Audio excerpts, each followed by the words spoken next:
The SDG's Financial Products Platform showcases commercial financial products that are directly aligned to the Sustainable Development Goals.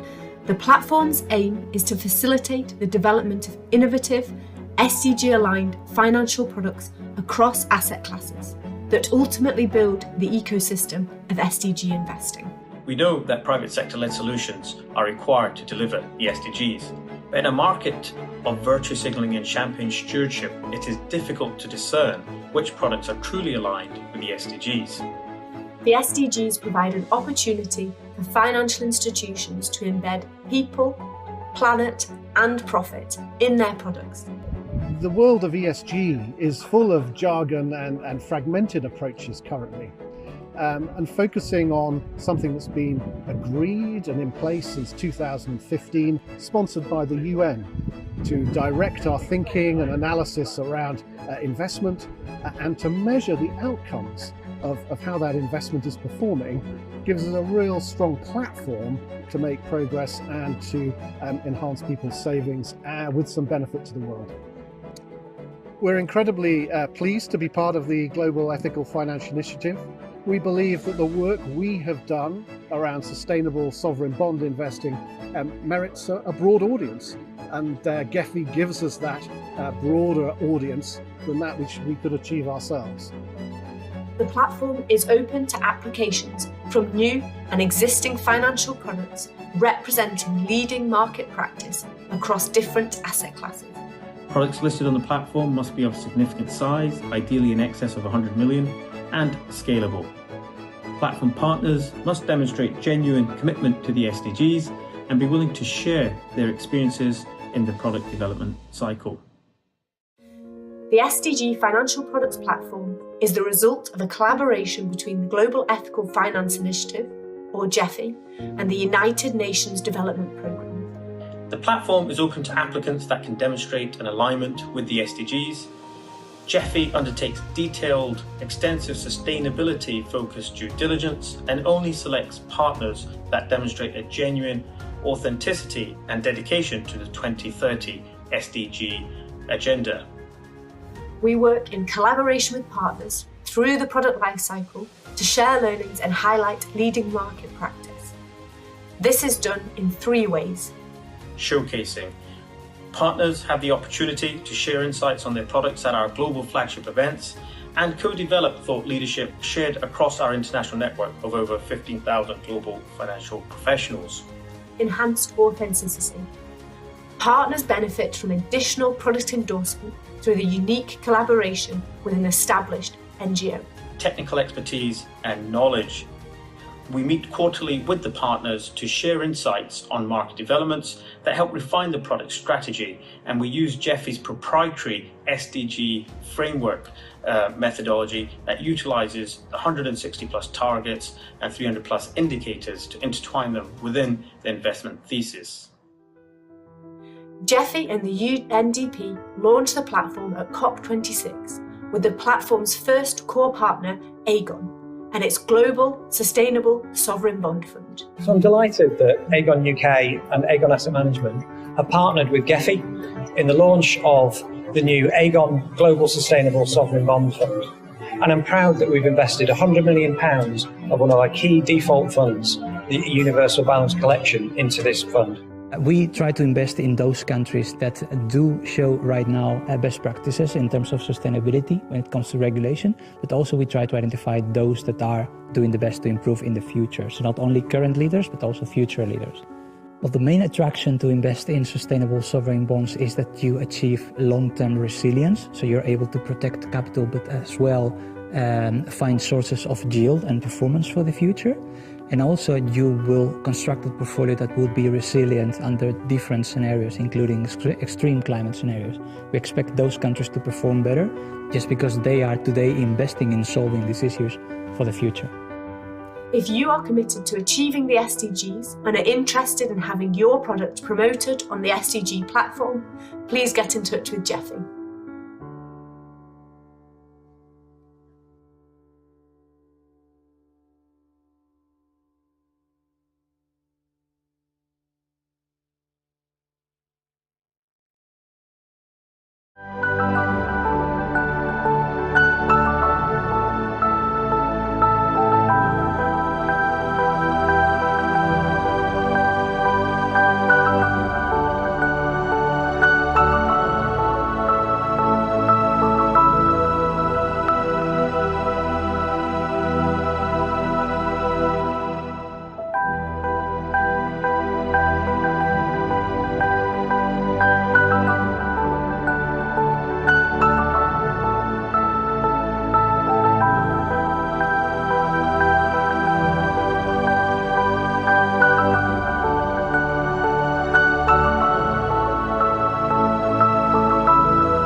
Today we live in a new world.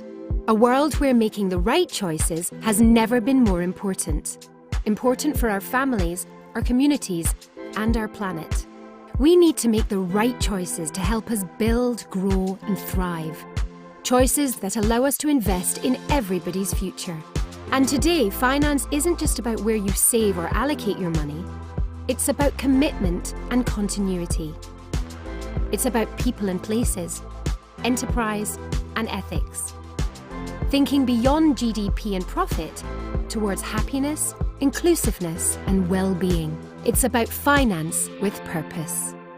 The Global Ethical Finance Initiative believes in using finance for positive change, enabling transparency and choice that facilitates a more sustainable, responsible and stable financial system. A system that is both innovative and fair, that benefits the local and global community. We believe in the values of our environment and the worth of an individual's well-being, in enterprise that is ethical, in growing portfolios but not at any cost. We believe in profit with purpose and finance for positive change, and strive for system solutions to global problems. Founded in the historic city of Edinburgh, we draw inspiration from the Scottish Enlightenment figures who positioned Scotland as a leading centre of entrepreneurial spirit. Today, Scotland is home to accelerating startups and respected financial institutions. It is very much alive with innovators and creative thinkers, generating fresh ideas and new perspectives. At the Global Ethical Finance Initiative, we look outwardly to our partners from around the world, amplifying, collaborating and inspiring, enabling us to harness this combined knowledge for the benefit of our network. And how do we do this? Through our key pillars of advocacy and building ecosystems, which together encourages and facilitates the cross-pollination of ideas that helps grow and develop both individuals and institutions. The advocacy of ethical finance is achieved by bringing people together, achieved via a series of world-leading events, both virtually and in person. Every year, our Ethical Finance Summit is attended by the world's foremost financial, political and faith leaders. These experts dive into themes such as responsible investing, sustainable banking, inclusive growth, and rethinking capitalism, all aimed at ensuring that positive change is at the heart of our financial system. Change that supports targets such as the Paris Agreement and the UN Sustainable Development Goals. Our award-winning discussion series, the Edinburgh Ethical Finance Roundtable, established in 2010, attracts stakeholders and thinkers from all walks of life, including asset managers, asset owners, banks, regulators, charities, universities, governments and faith groups. People from across our network uniting to share perspectives committed to the development of a better world. We build ecosystems that encourage collaboration.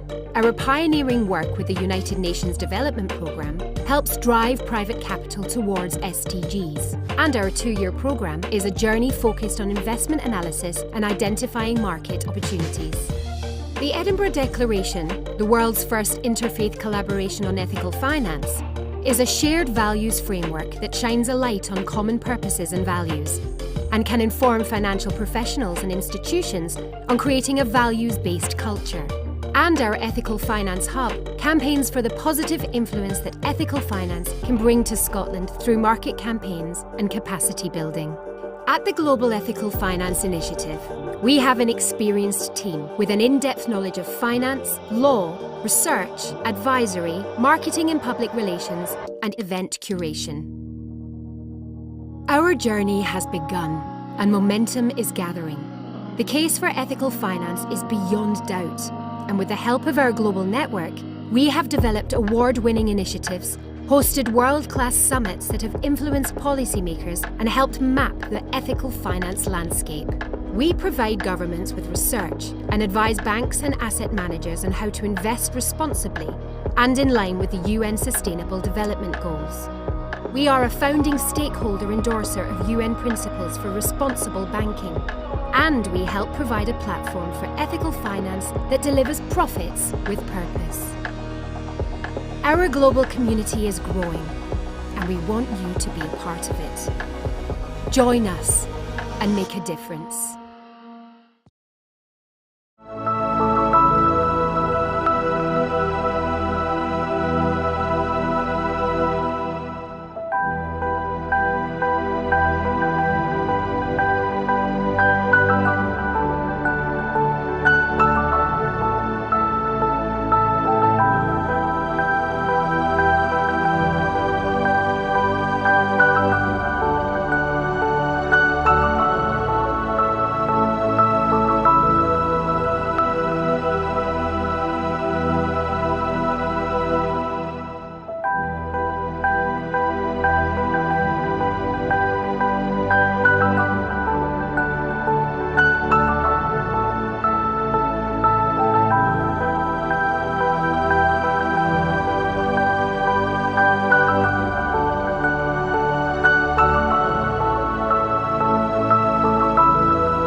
The SDG's Financial Products Platform showcases commercial financial products that are directly aligned to the Sustainable Development Goals.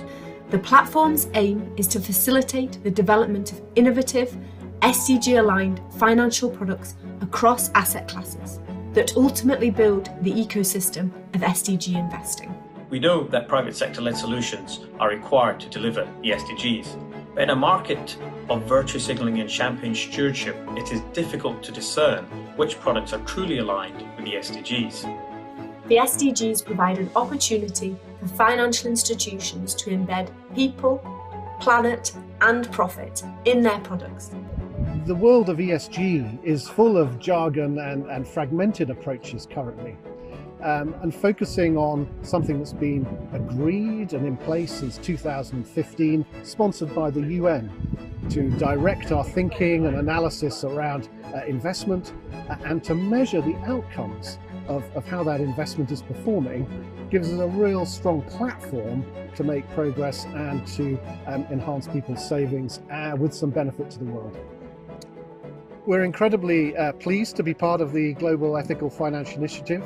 We believe that the work we have done around sustainable sovereign bond investing merits a broad audience, and GEFI gives us that broader audience than that which we could achieve ourselves. The platform is open to applications from new and existing financial products representing leading market practice across different asset classes. Products listed on the platform must be of significant size, ideally in excess of 100 million, and scalable. Platform partners must demonstrate genuine commitment to the SDGs and be willing to share their experiences in the product development cycle. The SDG Financial Products Platform is the result of a collaboration between the Global Ethical Finance Initiative, or GEFI, and the United Nations Development Programme. The platform is open to applicants that can demonstrate an alignment with the SDGs. GEFI undertakes detailed, extensive sustainability-focused due diligence and only selects partners that demonstrate a genuine authenticity and dedication to the 2030 SDG agenda. We work in collaboration with partners through the product lifecycle to share learnings and highlight leading market practice. This is done in 3 ways. Showcasing. Partners have the opportunity to share insights on their products at our global flagship events and co-develop thought leadership shared across our international network of over 15,000 global financial professionals. Enhanced authenticity. Partners benefit from additional product endorsement through the unique collaboration with an established NGO. Technical expertise and knowledge. We meet quarterly with the partners to share insights on market developments that help refine the product strategy, and we use GEFI's proprietary SDG framework methodology that utilizes the 160 plus targets and 300 plus indicators to intertwine them within the investment thesis. GEFI and the UNDP launched the platform at COP26 with the platform's first core partner, Aegon, and its Global Sustainable Sovereign Bond Fund. So I'm delighted that Aegon UK and Aegon Asset Management have partnered with GEFI in the launch of the new Aegon Global Sustainable Sovereign Bond Fund. And I'm proud that we've invested £100 million of one of our key default funds, the Universal Balance Collection, into this fund. We try to invest in those countries that do show right now best practices in terms of sustainability when it comes to regulation, but also we try to identify those that are doing the best to improve in the future. So not only current leaders, but also future leaders.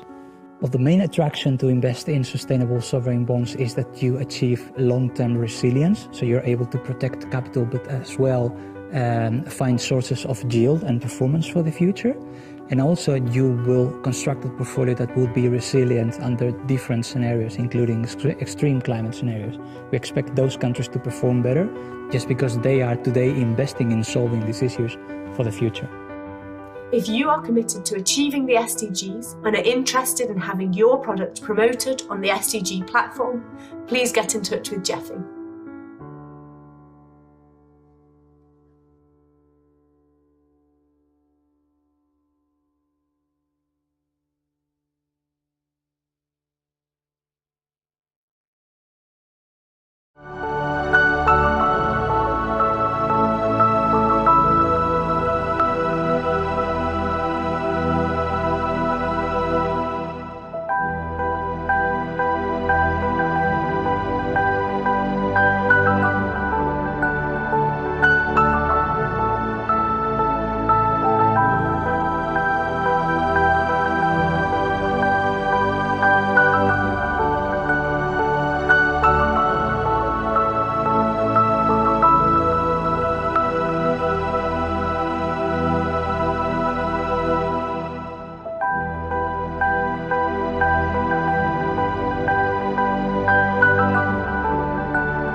live in a new world.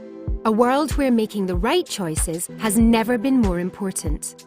Important for our families, our communities, and our planet. We need to make the right choices to help us build, grow, and thrive. Choices that allow us to invest in everybody's future. And today, finance isn't just about where you save or allocate your money. It's about commitment and continuity. It's about people and places, enterprise and ethics. Thinking beyond GDP and profit towards happiness, inclusiveness and well-being. It's about finance with purpose. The Global Ethical Finance Initiative believes in using finance for positive change, enabling transparency and choice that facilitates a more sustainable, responsible and stable financial system. A system that is both innovative and fair, that benefits the local and global community. We believe in the values of our environment and the worth of an individual's well-being, in enterprise that is ethical, in growing portfolios but not at any cost. We believe in profit with purpose and finance for positive change, and strive for system solutions to global problems. Founded in the historic city of Edinburgh, we draw inspiration from the Scottish Enlightenment figures who position Scotland as a leading centre of entrepreneurial spirit. Today, Scotland is home to accelerating startups and respected financial institutions. It is very much alive with innovators and creative thinkers, generating fresh ideas and new perspectives. At the Global Ethical Finance Initiative, we look outwardly to our partners from around the world, amplifying, collaborating and inspiring, enabling us to harness this combined knowledge for the benefit of our network. And how do we do this? Through our key pillars of advocacy and building ecosystems, which together encourages and facilitates the cross-pollination of ideas that helps grow and develop both individuals and institutions. The advocacy of ethical finance is achieved by bringing people together, achieved via a series of world-leading events, both virtually and in person. Every year, our Ethical Finance Summit is attended by the world's foremost financial, political and faith leaders. These experts dive into themes such as responsible investing, sustainable banking, inclusive growth, and rethinking capitalism, all aimed at ensuring that positive change is at the heart of our financial system.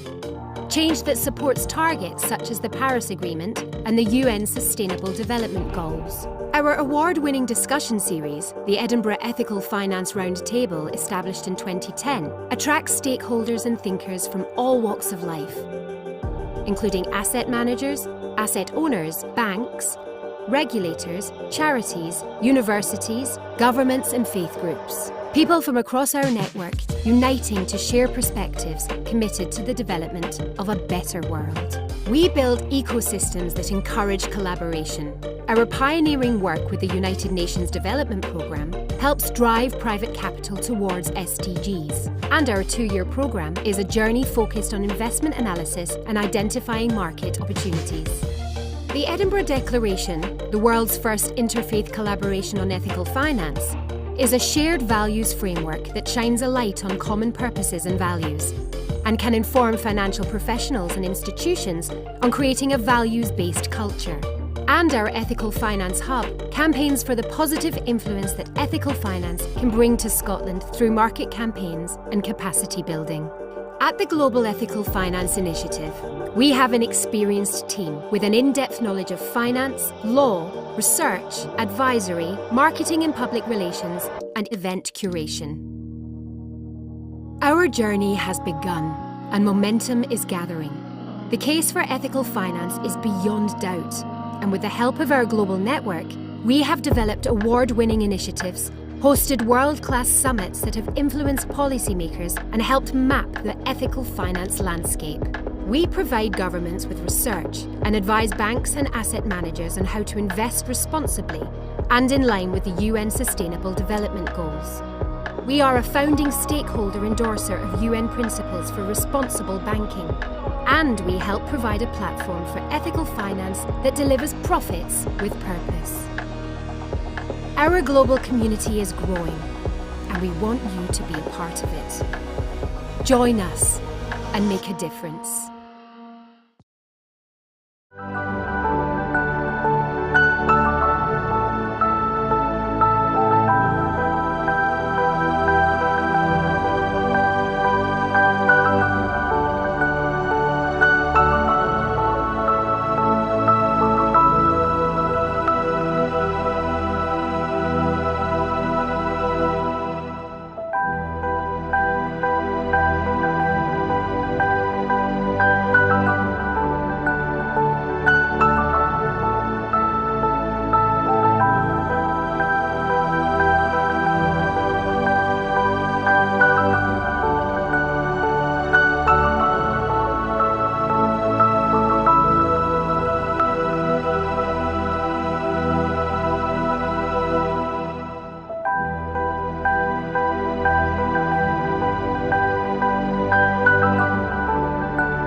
morning, ladies and gentlemen, and a warm welcome to the second Ethical Finance ASEAN 2023.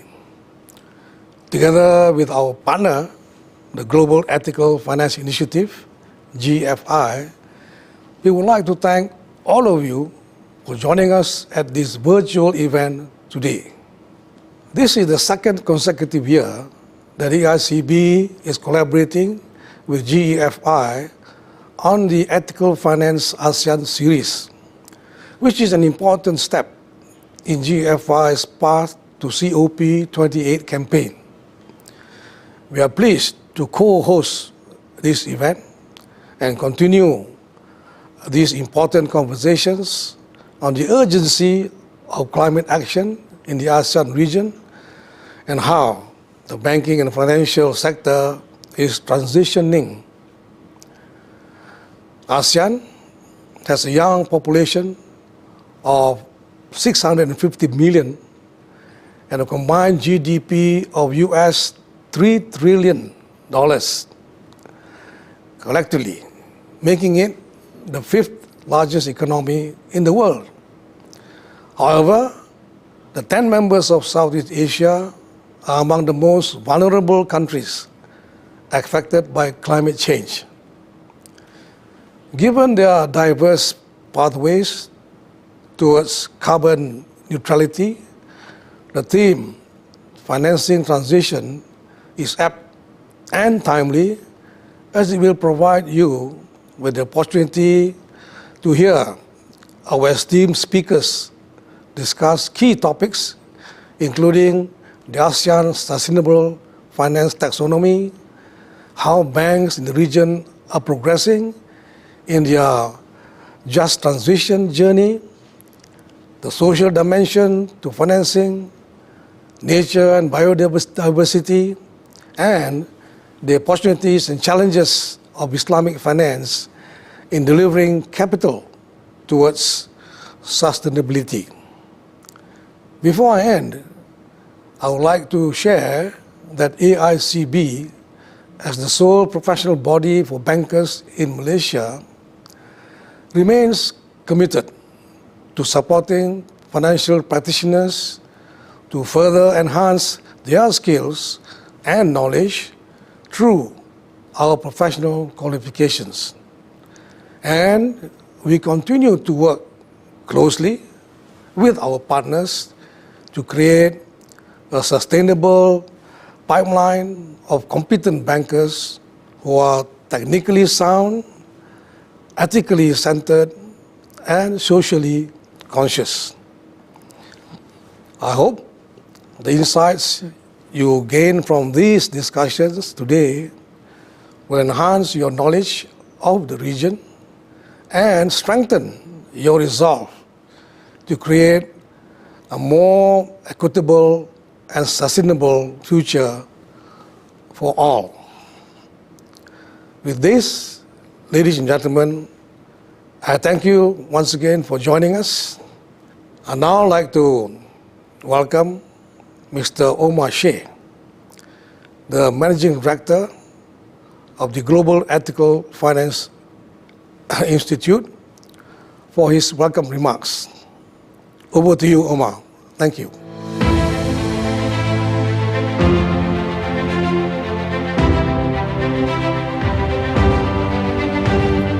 Thank you, Tan Sri Azman Hashim. It is a pleasure to be hosting Ethical Finance ASEAN 2023. And on behalf of the Global Ethical Finance Initiative, GEFI, and AICB, our partners, I would like to start off this morning by welcoming all of you, and the 2,000 plus of you actually, who have registered to join us for today's summit. Today we come together to build upon the success of last year's ASEAN Summit and discuss this year's theme, which is financing the transition. By bringing together views from across the ASEAN region and the broader Asia-Pacific region and the world, we have this unique opportunity today to share best practice, to learn from one another, and enable the finance industry to both support and finance the ASEAN economies in a stable and inclusive transition towards net zero. A special thanks to all of our speakers for being a part of this journey with us today. This morning, we will hear a keynote from Tan Sri Azman Mokhtar, followed by a fireside chat on the ASEAN Sustainable Finance Taxonomy and a panel discussion on financing the just transition. After the lunch break, the afternoon will kick off with a panel session on sustainable Islamic finance, followed by a fireside chat on sustainable finance skills. We will then finish the summit with a final panel on nature-based solutions for the net zero transition. Finally, I'd like to say a big thank you to all of our partners, AICB, Aberdeen, DDCAP Group, and really without your commitment and leadership and support, it would not be possible to convene important dialogues like this. Without further ado, we'll now move over to another Azman, Tan Sri Azman Mokhtar, former CEO of Malaysia Khazanah Nasional and visiting fellow at Cambridge University. Azman is currently the chairman of Tabung Haji, the chairman of NCF University, chairman of the Leadership Council of the Malaysian International Islamic Financial Centre, and amongst many other things, quite an impressive CV. I'm very honoured to say that Azman is also a member of GEFI's Global Steering Group. Over to Azman now to open up the summit and talk about some of the global megatrends in context of the transition.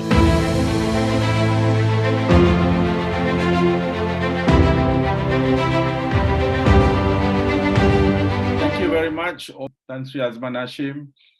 As a member of the steering group, the global steering group of GEFI, I'm very honored and pleased to welcome all of you, albeit virtually, to Kuala Lumpur, Malaysia, for this edition of Ethical Finance ASEAN 2023 with the tagline Financing Transition. While it is a virtual summit, we look forward to the day when we can welcome all of you to Malaysia physically and to ASEAN and Southeast Asia in general. Ladies and gentlemen, as you know, we are living in interesting times. One or two of those mega trends are right here, not just in Malaysia, not just in ASEAN, but indeed the world, which is, of course, the need to grow, to continue with economic growth in a more sustainable way from both the climate standpoint as well as societal standpoint. I think in that regard, finance and ethical finance in particular has a very significant role to play, as we all know. In order to finance this transition, to finance in a more green manner, but also to green the existing financial system. I think in that regard, ASEAN is, I believe, at the heart of many of these trends, the trend of financialization, the trend of climate change, the trend of economic growth, and indeed, of late, the trend of both geopolitics and what it means in terms of geoeconomics. I would like to make three key points that perhaps may be relevant as the various participants and speakers will speak for the next day or so. The first one is that, as we all know and have read, ASEAN remains one of the most dynamic regions of the world. We happen to have more than 650 million population, a relatively young demographic, as you know. It is spread over 10 countries, and it is an economy, if put together, of more than $3 trillion. At a time when the world is grappling with many issues around economic growth, we are happy and we are pleased, alhamdulillah, that we are still growing as a region between 4 to 5% per annum on average. Of course, there is a big range of countries within ASEAN, as we know, from Singapore at the most developed end to the whole spectrum of the kind of developing and even frontier countries. What that also means is that this becomes a region where there is a lot of scope for experimentation, a lot of scope for trying out things, which brings me to my second point, really, and the need for climate action, for transition, for adaptation is wide in the region. This is one of the most biodiverse regions in the world, as we know. ASEAN is largely an archipelagic. It is an archipelago, which means that we have very long coastlines. We have big biodiversity. We are in many industries, from minerals to plantations to manufacturing to energy itself, which has a big impact on the climate. And therefore, while we are by and large, I think, doing many responsible things, I'm sure there is a lot of scope to do better. Which then brings that these challenges really represents opportunities for what ASEAN can do, as it has done progressively over the years. My own home country, Malaysia, for example, while indeed we have successfully transitioned the country from a more agrarian economy to manufacturing to a services-based and a very diversified industry, we have one of the most, I would say, best managed national oil corporations in the world in Petronas, in how we manage resource and resource rents. But nonetheless, indeed, as the ESG movement has found, there are many areas that we can, of course, still improve. Malaysia has always been able to successfully harness its relatively high savings rate and convert this into productive assets in terms of infrastructure. And now we are also in the process of harnessing the pension money and a lot of the various savings in its various forms into financial products, specifically in the Islamic finance market, to help to fund our transition in terms of climate adaptation and green financing for the next phase of our growth. And indeed, in the region, we have Singapore, which is one of the great financial centers of the world. We have Indonesia, which is the largest Muslim country in the world, which is embracing Islamic finance in a very big way. And Islamic finance can be part, and is indeed part of the overall ethical finance solution that will come to bear in terms of us coming together to deliver green solutions in terms of financing. Our central banks throughout the region, in a year of 2023, one of the significance of 2023 is truly this is a generation, 25 years after the onset of the Asian financial crisis in 1998, have learned many lessons, have strengthened, have really become at the forefront of balancing between financial stability, driving growth, and ensuring the quality of growth and not just the quantity is in a good place. As a result, I think our financial systems are by and large well capitalized. They are open and ready to fund this next stage of transition and growth.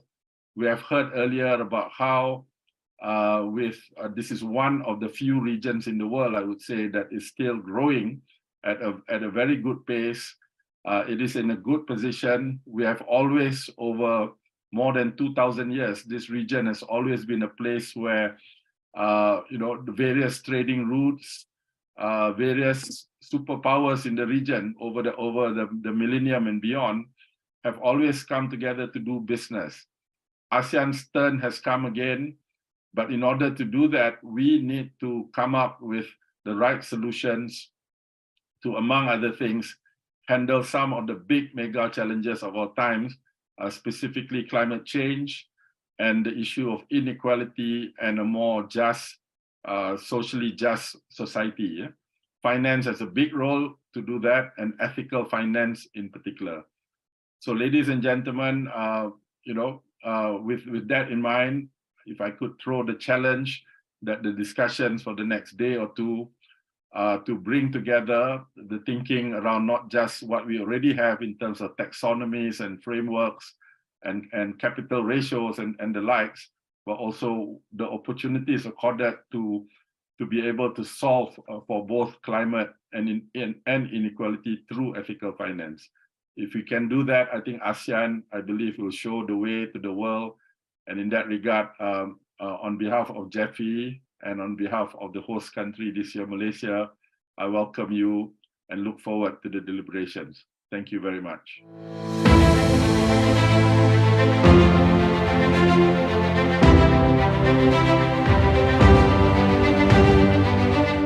Fantastic opening there from Azman, looking at how the global megatrends are shaping and affecting the ASEAN economy. One point that really stood out to me was the issue on the transition is that we have been here before, from an agrarian economy to an industrialized one, and from an industrialized economy to a service-focused economy. Following on from that, let's deep dive into what the net zero transition means for the ASEAN region with Tatiana Didier, a senior economist at the World Bank Group.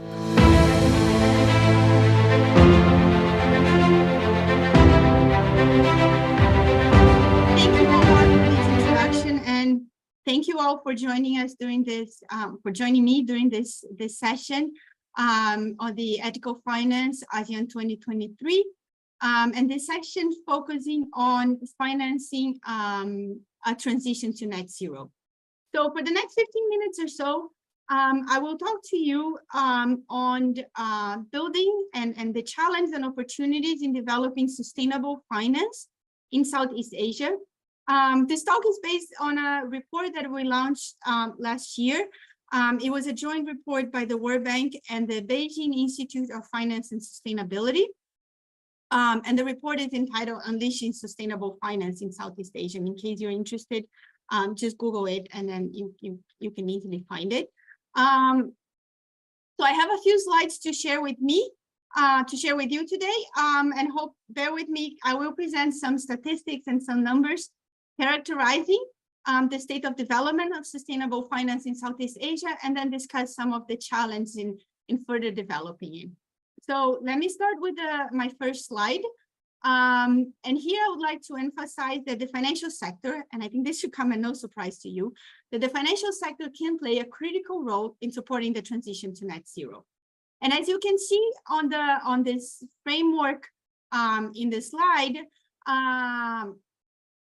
for the financial sector to support sustainability in finance, it needs to address two interrelated challenges: the managing of risks, of physical and transition risks, as well as the opportunities, what we refer to the opportunity side, which is the goal of catalyzing private capital and effectively allocated to sustainable investment.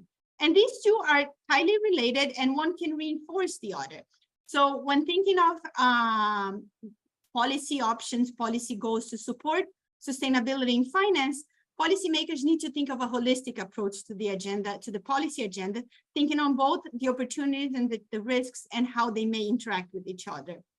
And another important point to make up front is the idea of policy coherence and coordination across the various policymakers.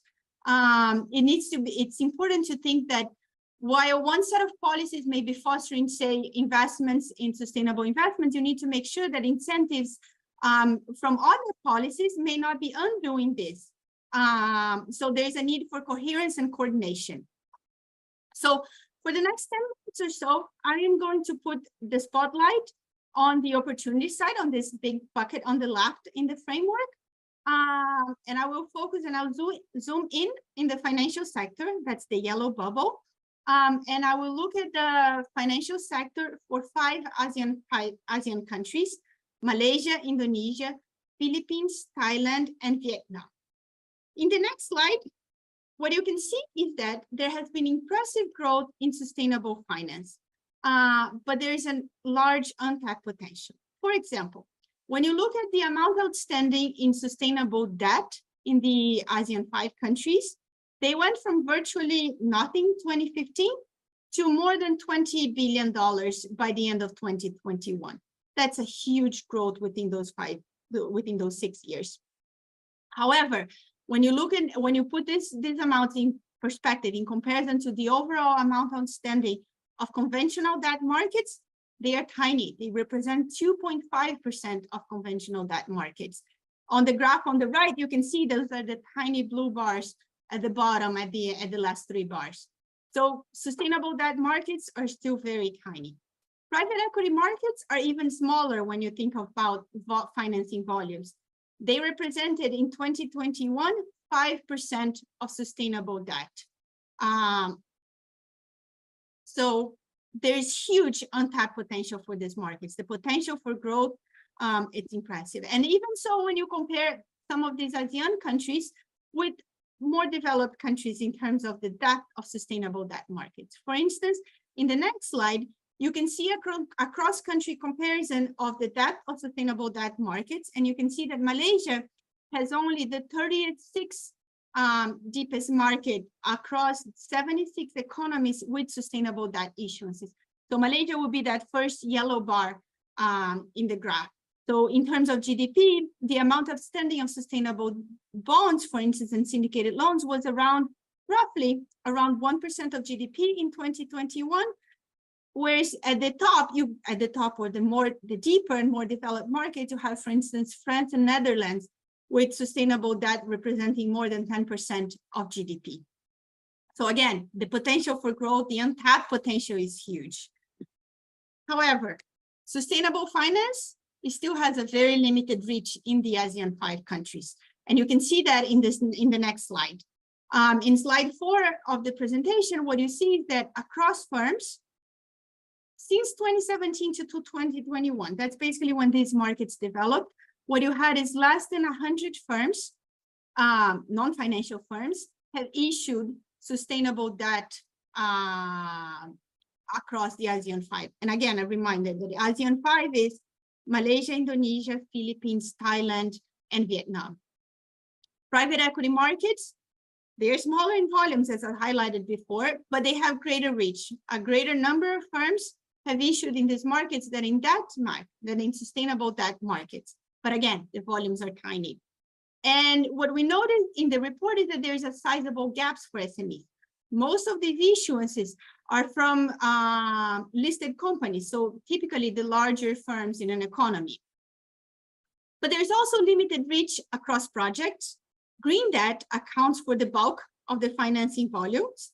So it's still the volume of financing still geared towards mitigation efforts, towards greener, more projects. There's also limited variety or limited range of sectors being financed in sustainable financial markets in the ASEAN 5. And what you see is a great concentration in the energy sector. You can see from the pie charts that Malaysia and Philippines, roughly half of those issuances are tightly linked to the energy sector. In the case of Malaysia, there's a sizable amount of funding went to buildings. That's the Merdeka 118 building.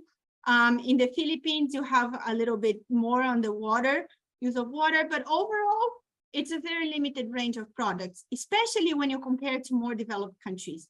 And here in the slide, I have the case of Japan, just to showcase one example. But when you look across the board at more developed markets, they are typically characterized by a wide range of sectors being financed through sustainable financial markets. Not only energy, not only buildings, but also more efficient and greener transport, more efficient and better use of water, waste management, land use, among others. And you can see that in the case of Japan, energy accounts for less than roughly 25% of those issues, much less than in the case of Malaysia and the Philippines. In the next slide, in this report, we also go into the financial sector challenge, the perceptions of challenge in the marketplace. What is preventing the scaling up of sustainable financing?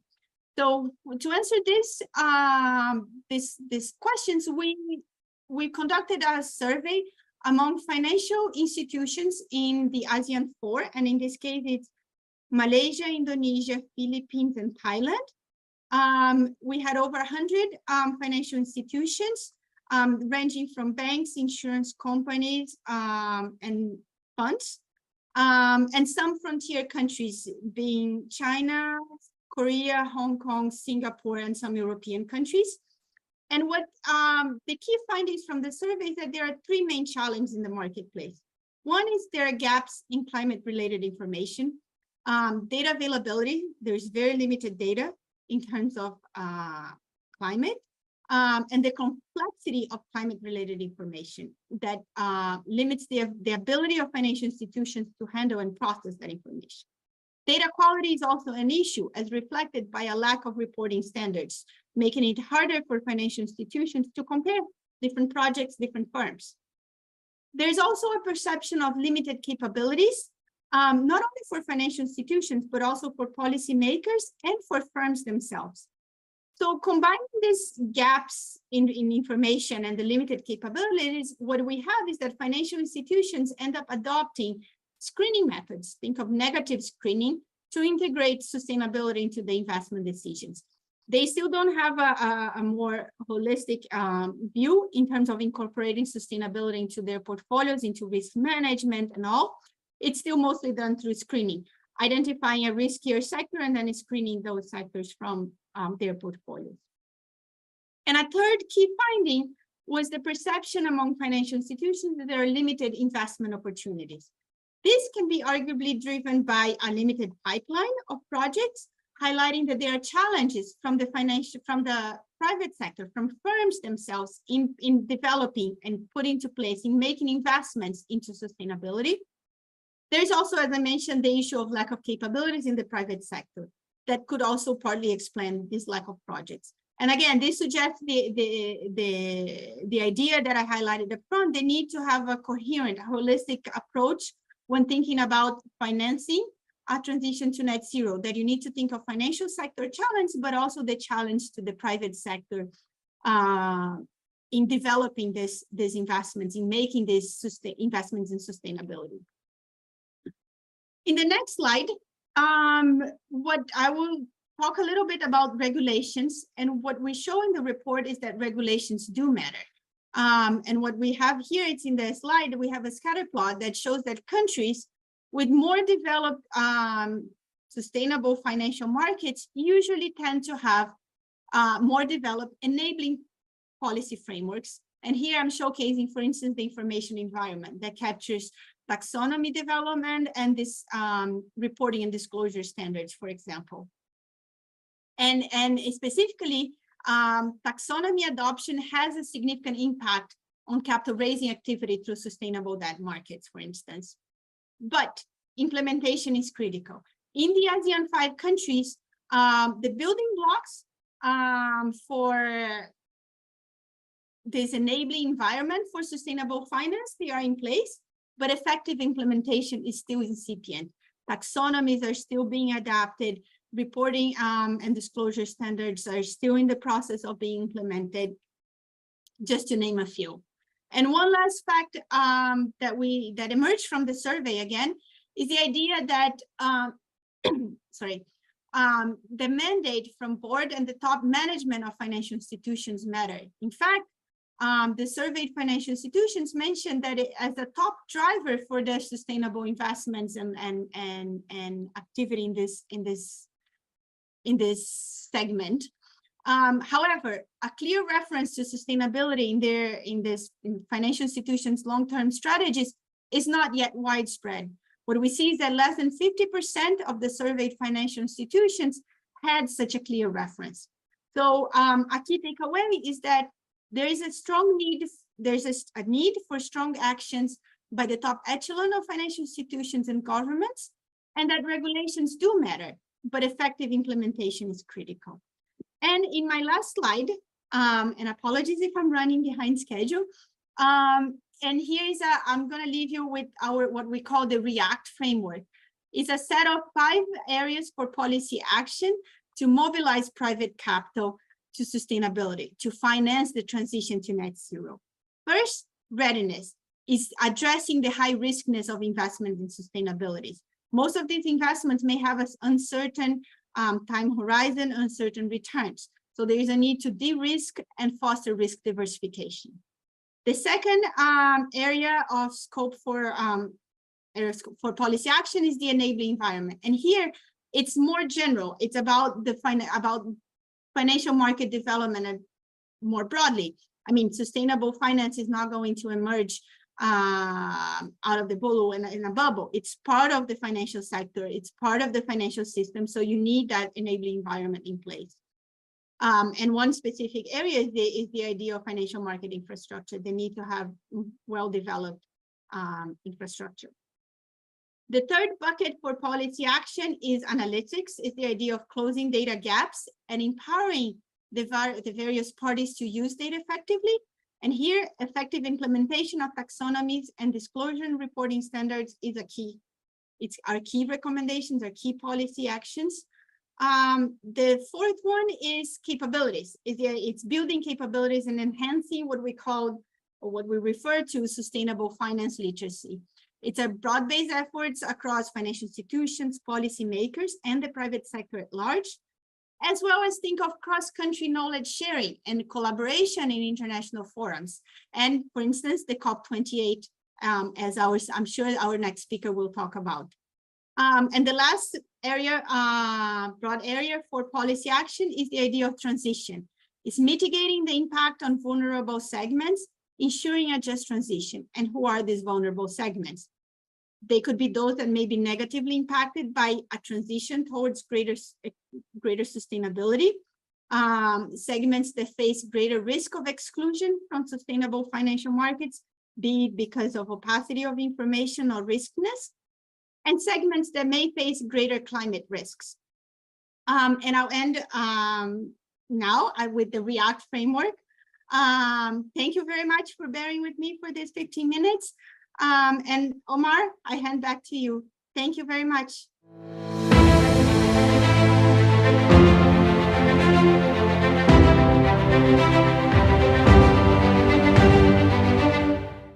Thanks ever so much, Tatiana. An excellent and comprehensive overview to build upon for our speakers.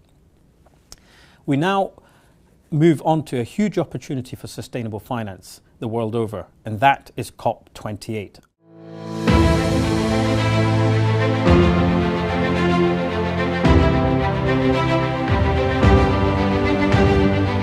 Omar, thank you for introduction, and it has been a pleasure to hear from the previous speakers. My name is Samir Suleymanov. I'm the principal lead for climate finance work in the COP28 presidency team. COP is a convention of the parties, and it's an annual meeting that is organized by UN. And every year it's chaired by a new country. So this is the round 28, and it's chaired by the United Arab Emirates. So I'm part of that presidency. So let me start by welcoming all the participants in this important event. And also thanks again to the organizers for allowing me to provide opening comments on behalf of the team. The topic of the focus of your meeting today is really central to the vision of the COP28 presidency, because at the core of our ambition is the climate finance, which by definition is linked to ethical finance. Climate finance encompasses a wide spectrum of issues, of course, that have to do with funding the climate mitigation and adaptation measures, include issues like boosting low carbon technologies, increasing renewable energy generation, energy transition, more complex issues such as cross-border tax, carbon trades, and many others. And creating the environment that drives transformative action is therefore a key. We must enable the flow of financial resources and technologies to emerging markets and least developed economies to support their transition to sustainable, inclusive, and technology-driven growth, which is our focus. Supporting emerging markets in such transition is not just a moral obligation of the international community, but is also critical to building the future for all in new climate economy and ensuring access of all to sustainable, affordable energy that is consistent with the goals of the Paris Agreement. We must support countries to deal with the risks that the climate change is posing, that is impacting the productive assets of the countries and the large segments of the economies and even causing population movements. But let's not forget that climate finance also holds a promise of opportunities. The opportunities for resource-efficient growth, more productive agriculture that is adapted to climate realities, and opportunities for many other technology-driven transformations. Ultimately, one can say the ethical finance is about making the market economy work better for everyone while ensuring a sound overall financial investment framework. And COP28 is focused delivering precisely this for climate finance. I wish to do all of you a great debate. I'm great discussion. What I would like to add is that it has been said many times for many years that the scale of the challenge of climate transition requires resources that is well beyond, by the order of magnitude of what's now available.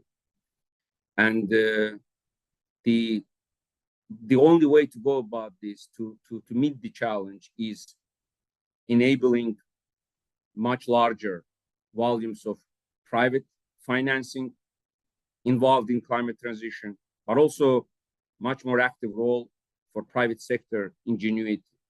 And this is what we try to focus in during the COP28, on working with others to find new approaches and new ways of bringing private financing and private sector capabilities to be part of this climate transition, again, at a much larger scale. So your ideas, which you will discuss in this meeting, of what you need to develop, to actually develop and finance scalable solutions in support of climate transition, would provide very good guidance and feedback to us on this matter going forward. So looking forward to closely following up on your conversation from today, and wish you good luck. With this, Omar, passing back to you. Thanks again.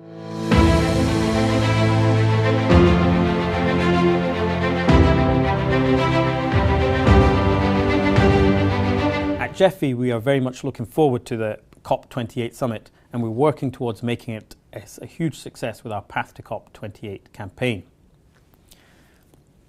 For the next session, I'm delighted now to introduce a panel on the ASEAN Sustainable Finance Taxonomy. This session was recorded last week with myself talking with Eugene and Cheng.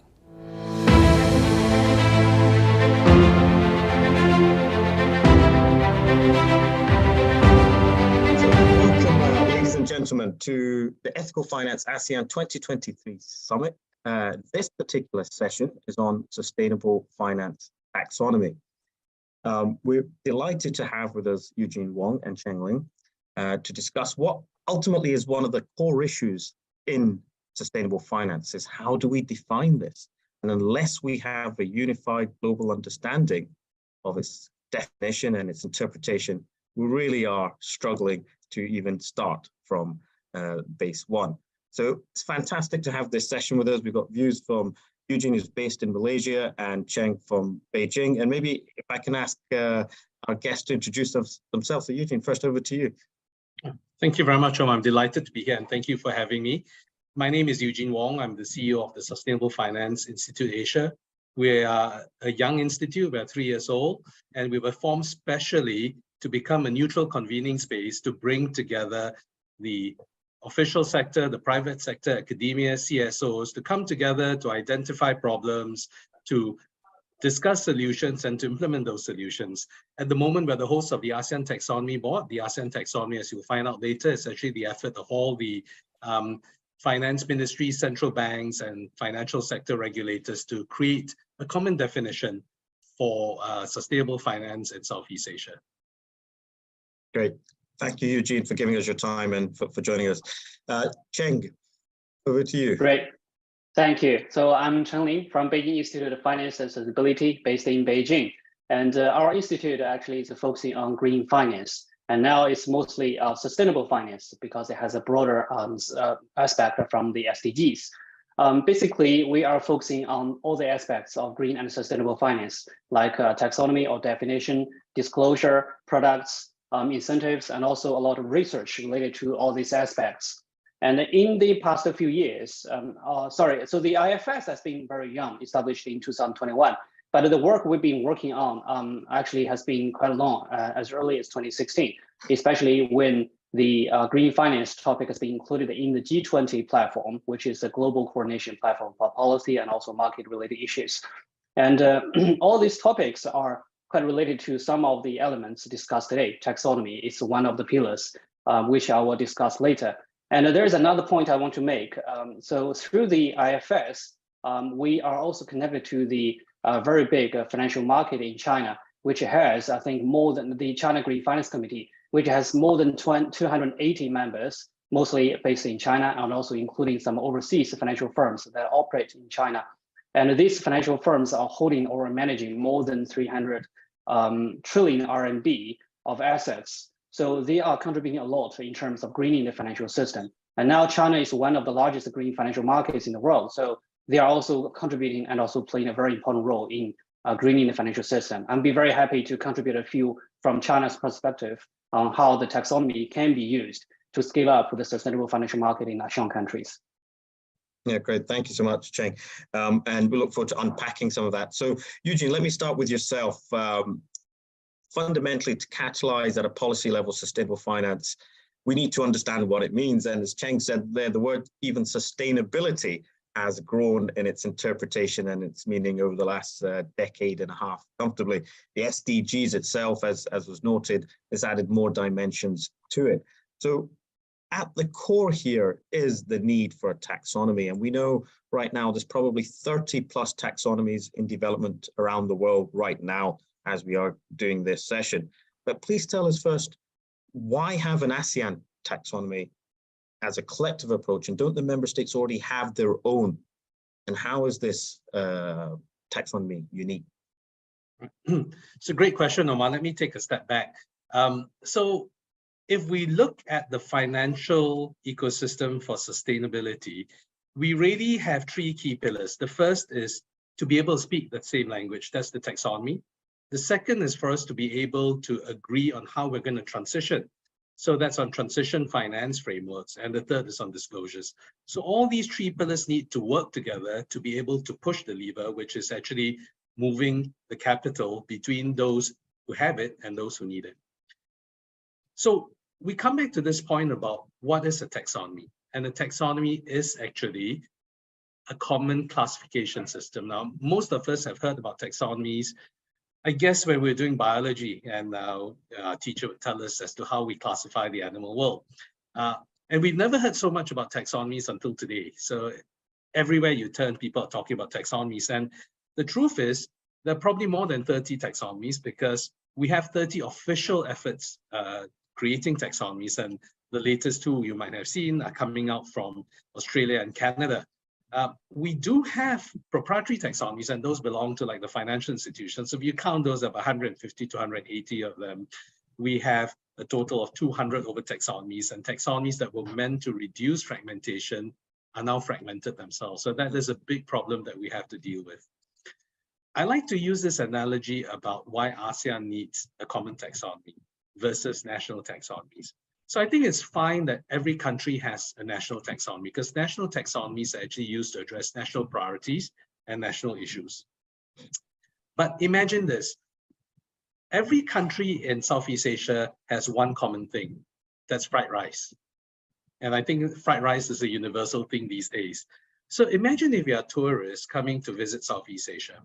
And you have this conception of what fried rice is because you know exactly what you want from your fried rice. You tasted it in one of the Southeast Asian countries. But hang on, as you move along the different countries, you find that fried rice is different. In some countries, it's really, really spicy. In some countries, it has meat. In some countries, they use sticky rice. And that is exactly what happens with an investor. So he comes into Southeast Asia, he thinks, hang on, this is going to be really simple for me. I know what green finance is about. I know what sustainable finance is about. I've done a transaction in one country. I'm going to another country. Oops, it's entirely different, or it's slightly different. And the differences are significant enough. So we need some sort of a common definition, a menu, almost a standardized thing like a McDonald's that you can bring up.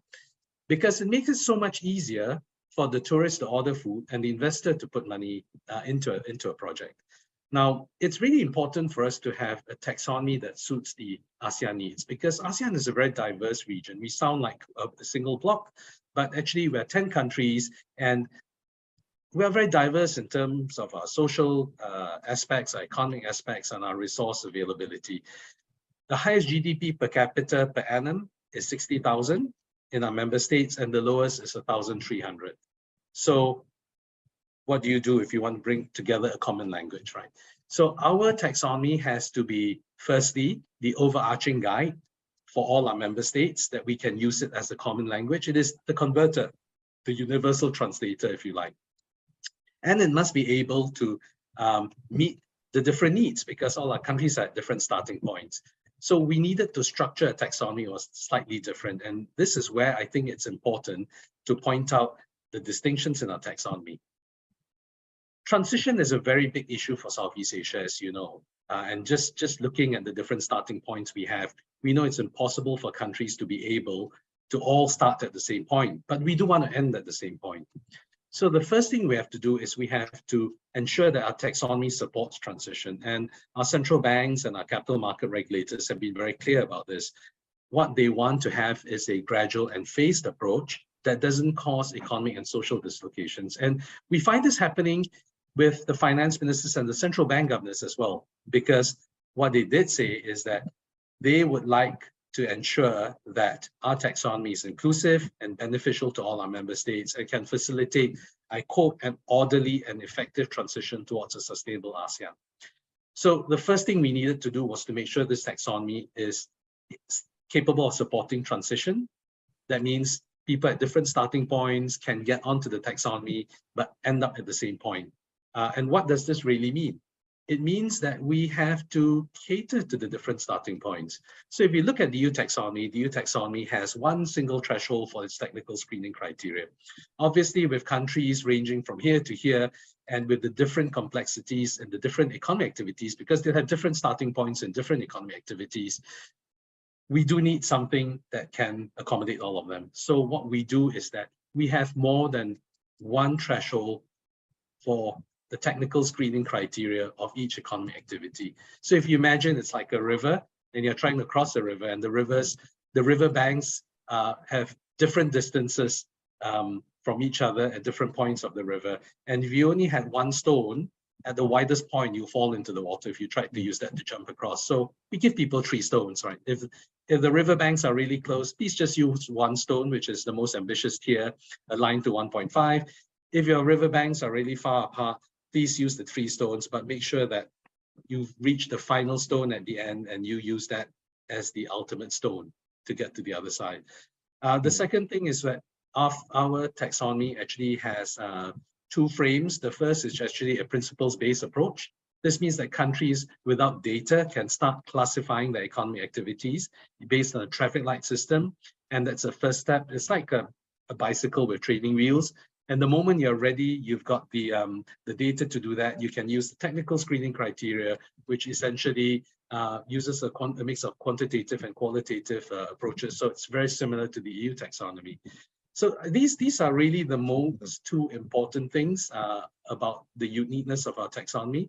And of course, the taxonomy, as I mentioned just now, acts as a universal translator. So initially, you might start off with the different national taxonomies. They get brought under the regional taxonomy. The regional taxonomy interfaces with other global taxonomies so that it all becomes interoperable, because interoperability is the key. Got you. So that's a very kind of pragmatic approach that really genuinely acknowledges the different starting points and the diversity there. And I'll come back to that in a second, Eugenius, after that then correlates globally. But before we do, Cheng, I'd love to get your views on the development of how it's been operating in the development of, in your experience, of sustainable finance taxonomies in China. Mm-hmm. Yeah, sure. Thank you very much. I think Eugene has already given us a very comprehensive picture of what the taxonomy is, and also how the different taxonomies can be compared, especially through the analogy of the fried rice in different countries, especially in Southeast Asia. Everyone does it. But actually, in China, the picture has been slightly different. In the very beginning, we call it as a green finance taxonomy. Even today, actually, it's green finance taxonomy. And actually, we have 3 sets of taxonomies, even within China. The first set of taxonomy was used for classification of green loans. It was designed in 2012, actually, mainly to classify the loans that has environmental benefits. For example, how much environmental pollutants your loan can reduce by lending such a loan or credits to support green projects. And the second one is the green finance taxonomy. Normally we talk about is used to support the financial firms and non-financial firms to issue green bonds. So that one was initially launched in 2015, end of 2015, and used in 2016.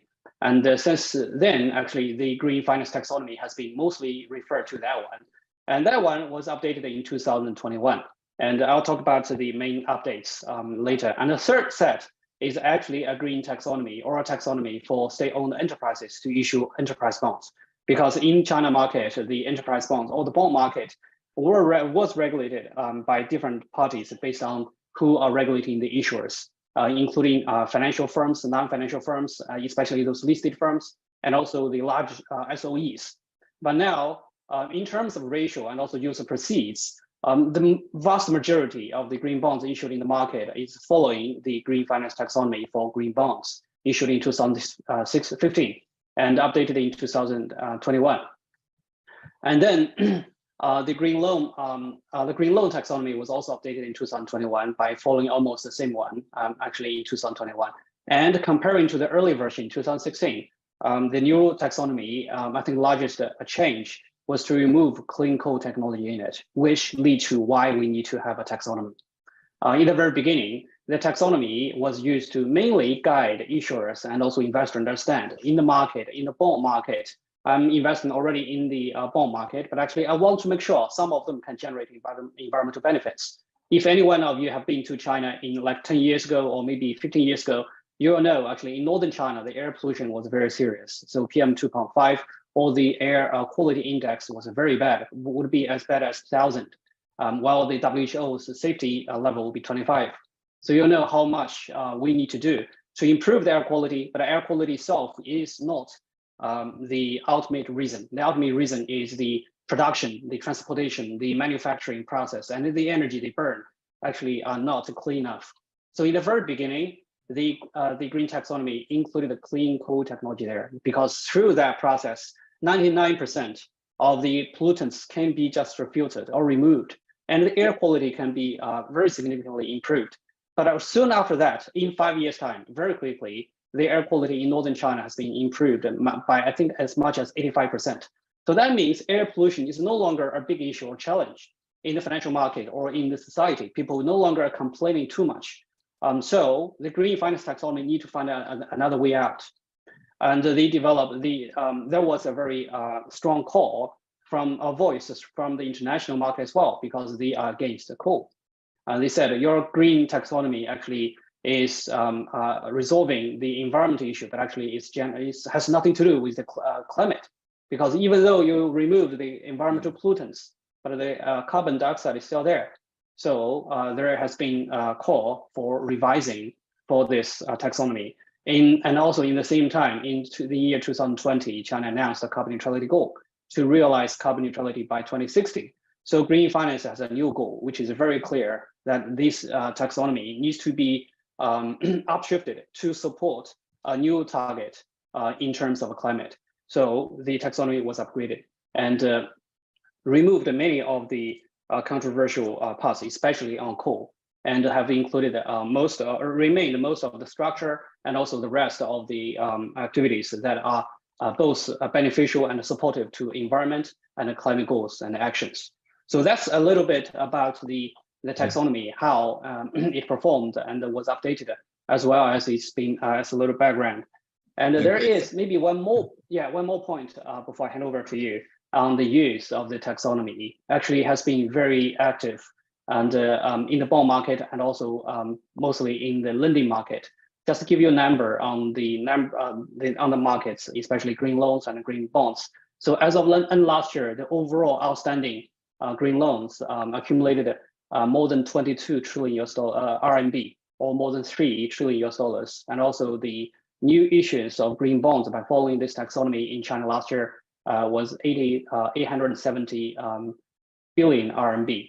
It's accounting, I think, more than 20%, and also ranging the largest green bond market again after 2015 or 16. So that's how it has been used, and also there's some background information on what it could be. And of course, in terms of comparison, there are also some work I'll talk about later. Great. No, thanks for that, Cheng. That's really useful to hear the journey there in China, indeed, how that's had to expand from pollution issues to one of the global sticky points, as you know, is coal. So tell me this, Eugene, just for our listeners, the ASEAN taxonomy that you described. So this umbrella approach, that it covers China, it covers all the regions in that? So how does it, how is it mandatory, or how is it implemented across the different regions? How do you bring that together, number one? And then how specifically in that context, how do you deal with the tension points? I appreciate you gave the analogy of the 3 different stones, but are there any further tension points around prioritization? Yes, it is obviously a very monumental task to put together a taxonomy of this nature. In fact, we are not the EU, and ASEAN operates by consensus. ASEAN operates by inclusivity and ensures that every member state benefits in everything it does. So naturally, with such requirements, it becomes more complicated to put together a regional taxonomy. But this, I have to say, firstly, a lot of credit has to be given to the financial sector policymakers and regulators, including the ministers of finance and central bank governors, because we started talking about this taxonomy in probably November 2020. By March 31st, 2021, we had the board set up, and by November 2021, version 1 was released for consultation. Version 1 contained all the key elements of the taxonomy, and progress has been very, very quick. I can safely say that very soon we'll have version 2 come out. So the idea really is for the tiers, as I mentioned before, there are 2 frames. So the first is actually a qualitative frame, and anybody can use that qualitative frame. It'll never be inconsistent with anybody's taxonomies because it's qualitative. So it's really an activity classification system. If you look at the taxonomy life cycle or the taxonomy value chain, this is the classification part. The second part is, of course, a bit more complicated because that's where we put some actual numbers in it. But if you imagine the tiers being able to capture widely the starting points of every country, so every country is going to have their own taxonomy and will have their own thresholds if they do have a thresholds-based taxonomy.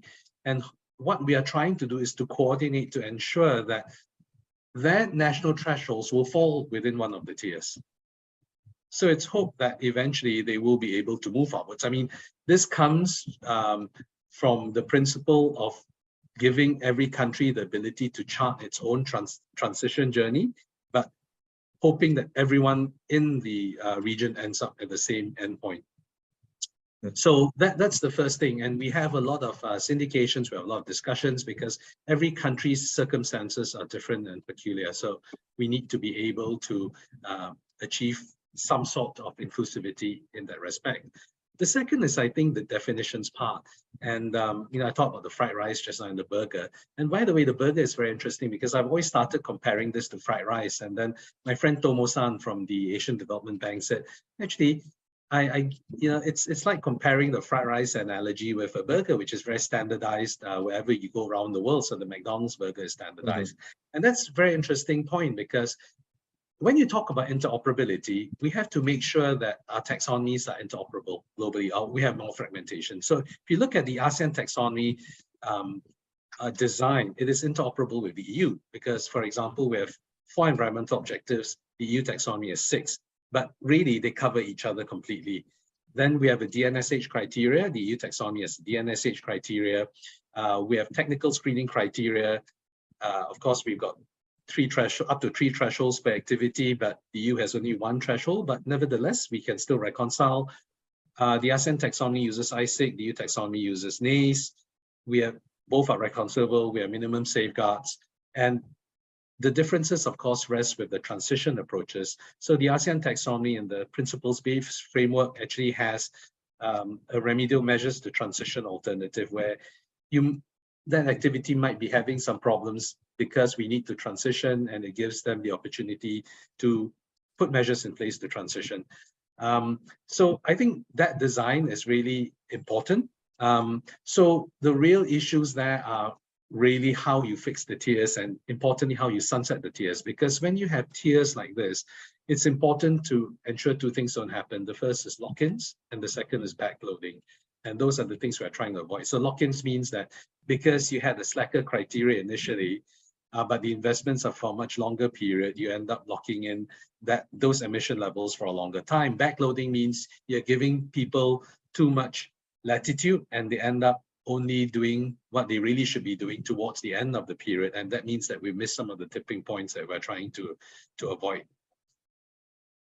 Yeah, friend, that's fascinating. So when you say it's interoperable with the EU approach, so then are you comfortable using that global capital flows can manage across these different classifications so efficiently and effectively enough, as we know global capital markets require? Right. I think that's really up to the providers of capital, because we are in a situation where in one instance, the EU, for example, it has been very firm on its thresholds. It understands where its net zero journey is, and it understands where it would like everyone to be on that net zero journey. But in ASEAN, we can't achieve that because starting points are so entirely different. So I like to give this example about the kid we had in school with us, and he was probably poor. He came from a more difficult social background, and the lessons were getting very tough. So there are two choices. You either help him along and you give him some slack, help him build capacity, give him some time to catch up, or he drops out of school. Which would you prefer? He could have been the most brilliant brain surgeon on earth, contributed the most, but because you cut him off early, he wasn't able to realize his potential. So I think it's important taxonomies give people that breathing space, but that is the balance between ambition and reality. So, and it's what transitions are about. Transitions are the balance between ambition and reality. Yeah. So we've got to set something where it's not overly ambitious, but it's realistic, yet at the same time, it's credible because it does ultimately achieve some ambition. Yeah. It's like that. It's the debate and the balance between equality and equity. As I say, understanding the starting point is critical to ensuring it's an inclusive and progressive journey. And Cheng, in terms of uptake of taxonomies and the reaction in the market to that, so you explained really well since 2012 the developments there. Can you share some more perspectives on how the uptake has been and how the market reaction has been? Mm-hmm. So maybe I guess your question can be including two aspects. One is in China, its own taxonomy, and then the second part is about harmonization, how the market is reviewing the harmonization of different taxonomies across markets.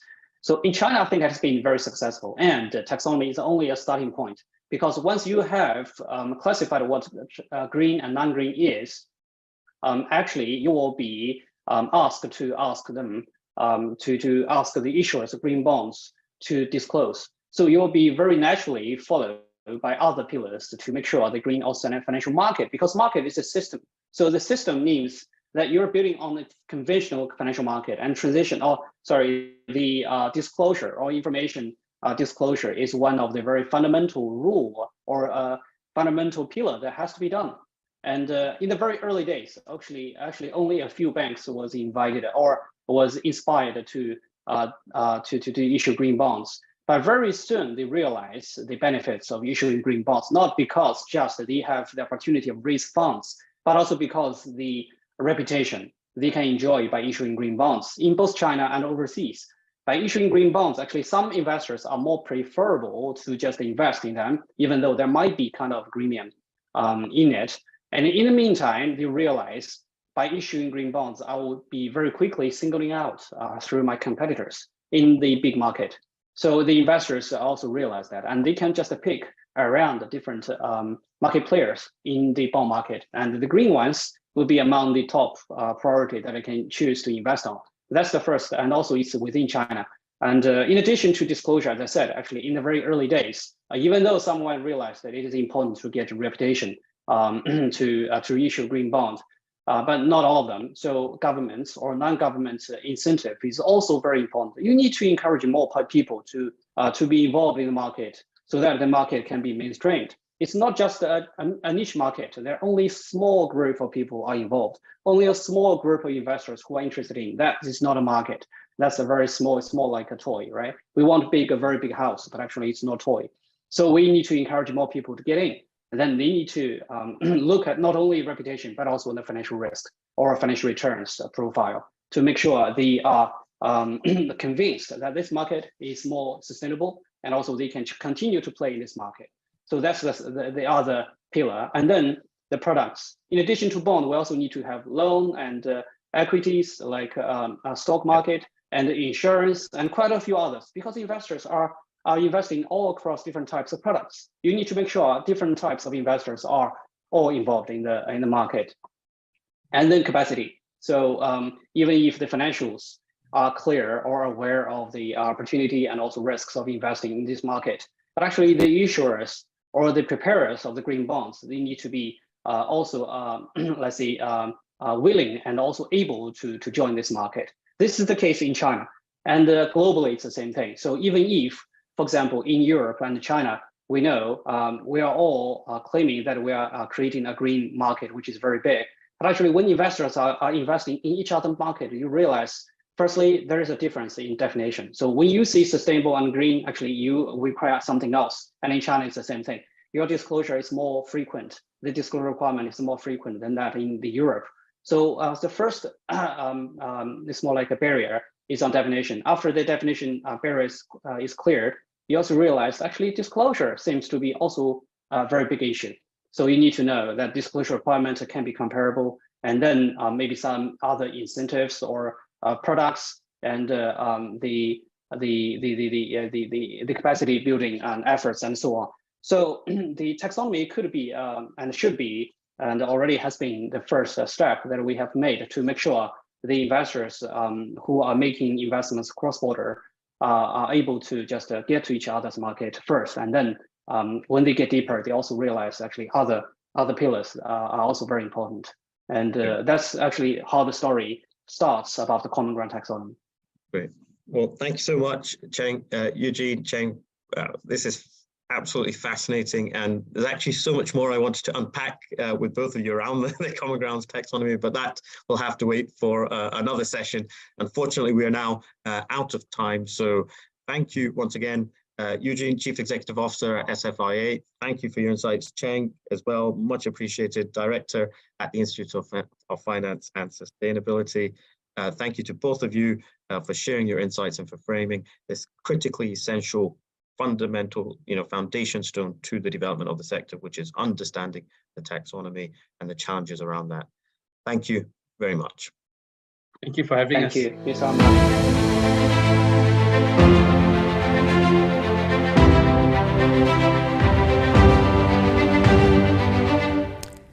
Next up, we join Yvonne Chia, Chairman at Standard Chartered Malaysia, one of the most accomplished bankers for the region, for a discussion on the just transition. Over to you, Yvonne.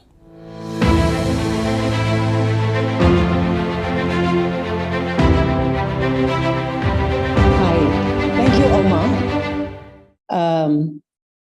I'm Yvonne Chia, your moderator. Much excited with the current themes of disruptive technology and ESG climate change. While I'm with the bank, I'm also on the board of a manufacturing company, an aluminium smelter. So I'm wearing both the hats of a financier as well as an industry player. Joining me today on the panel is Maji Ong, the CEO of Thoughts in Gear, who is front and center in the ESG world, helping her clients in SME and the corporate sector doing the net zero journey. As well, we have from Indonesia, Sylvie Ghani, the Director of Finance and Investment, PT Sarana, Multi-Infrastructure of Persero, who has also recently launched the Just Energy Transition Plan in Indonesia.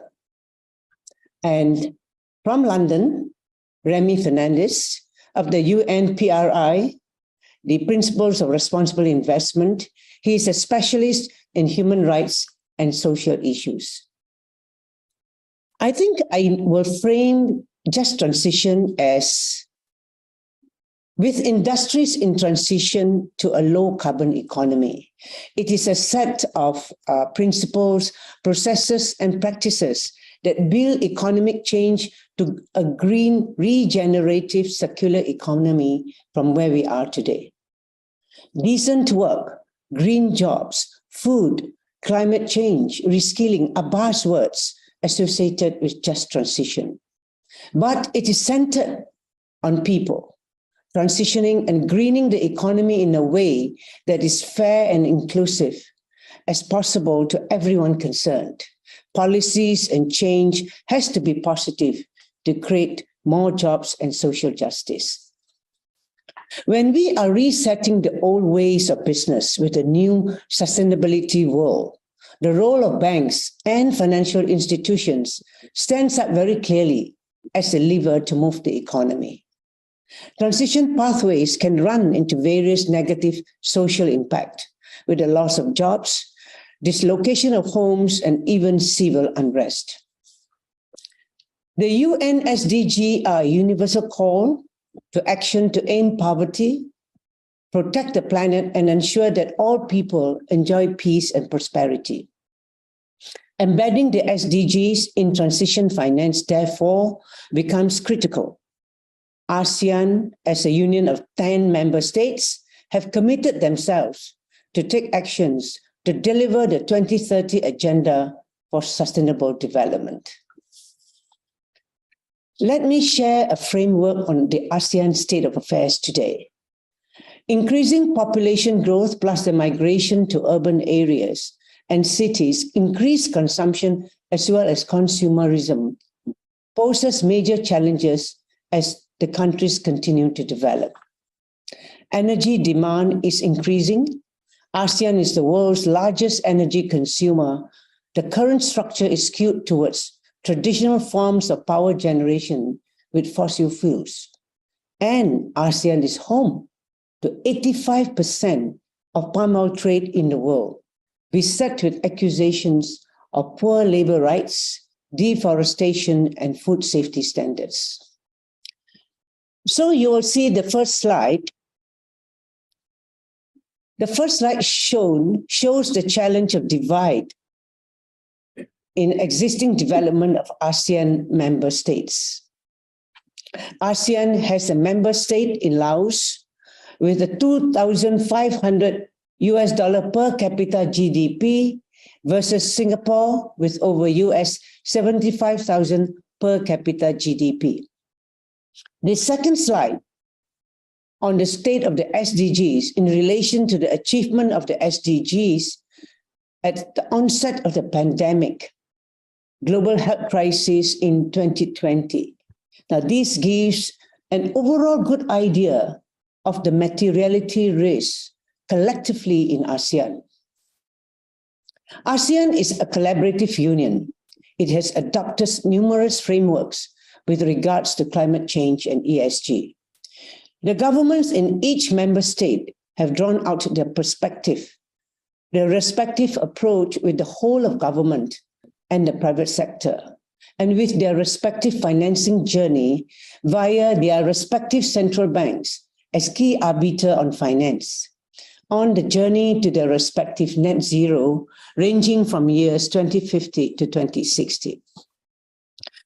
Banks, for example, like Standard Chartered Bank, with a presence in over 59 emerging markets, including ASEAN, aims to be amongst the world's most sustainable bank.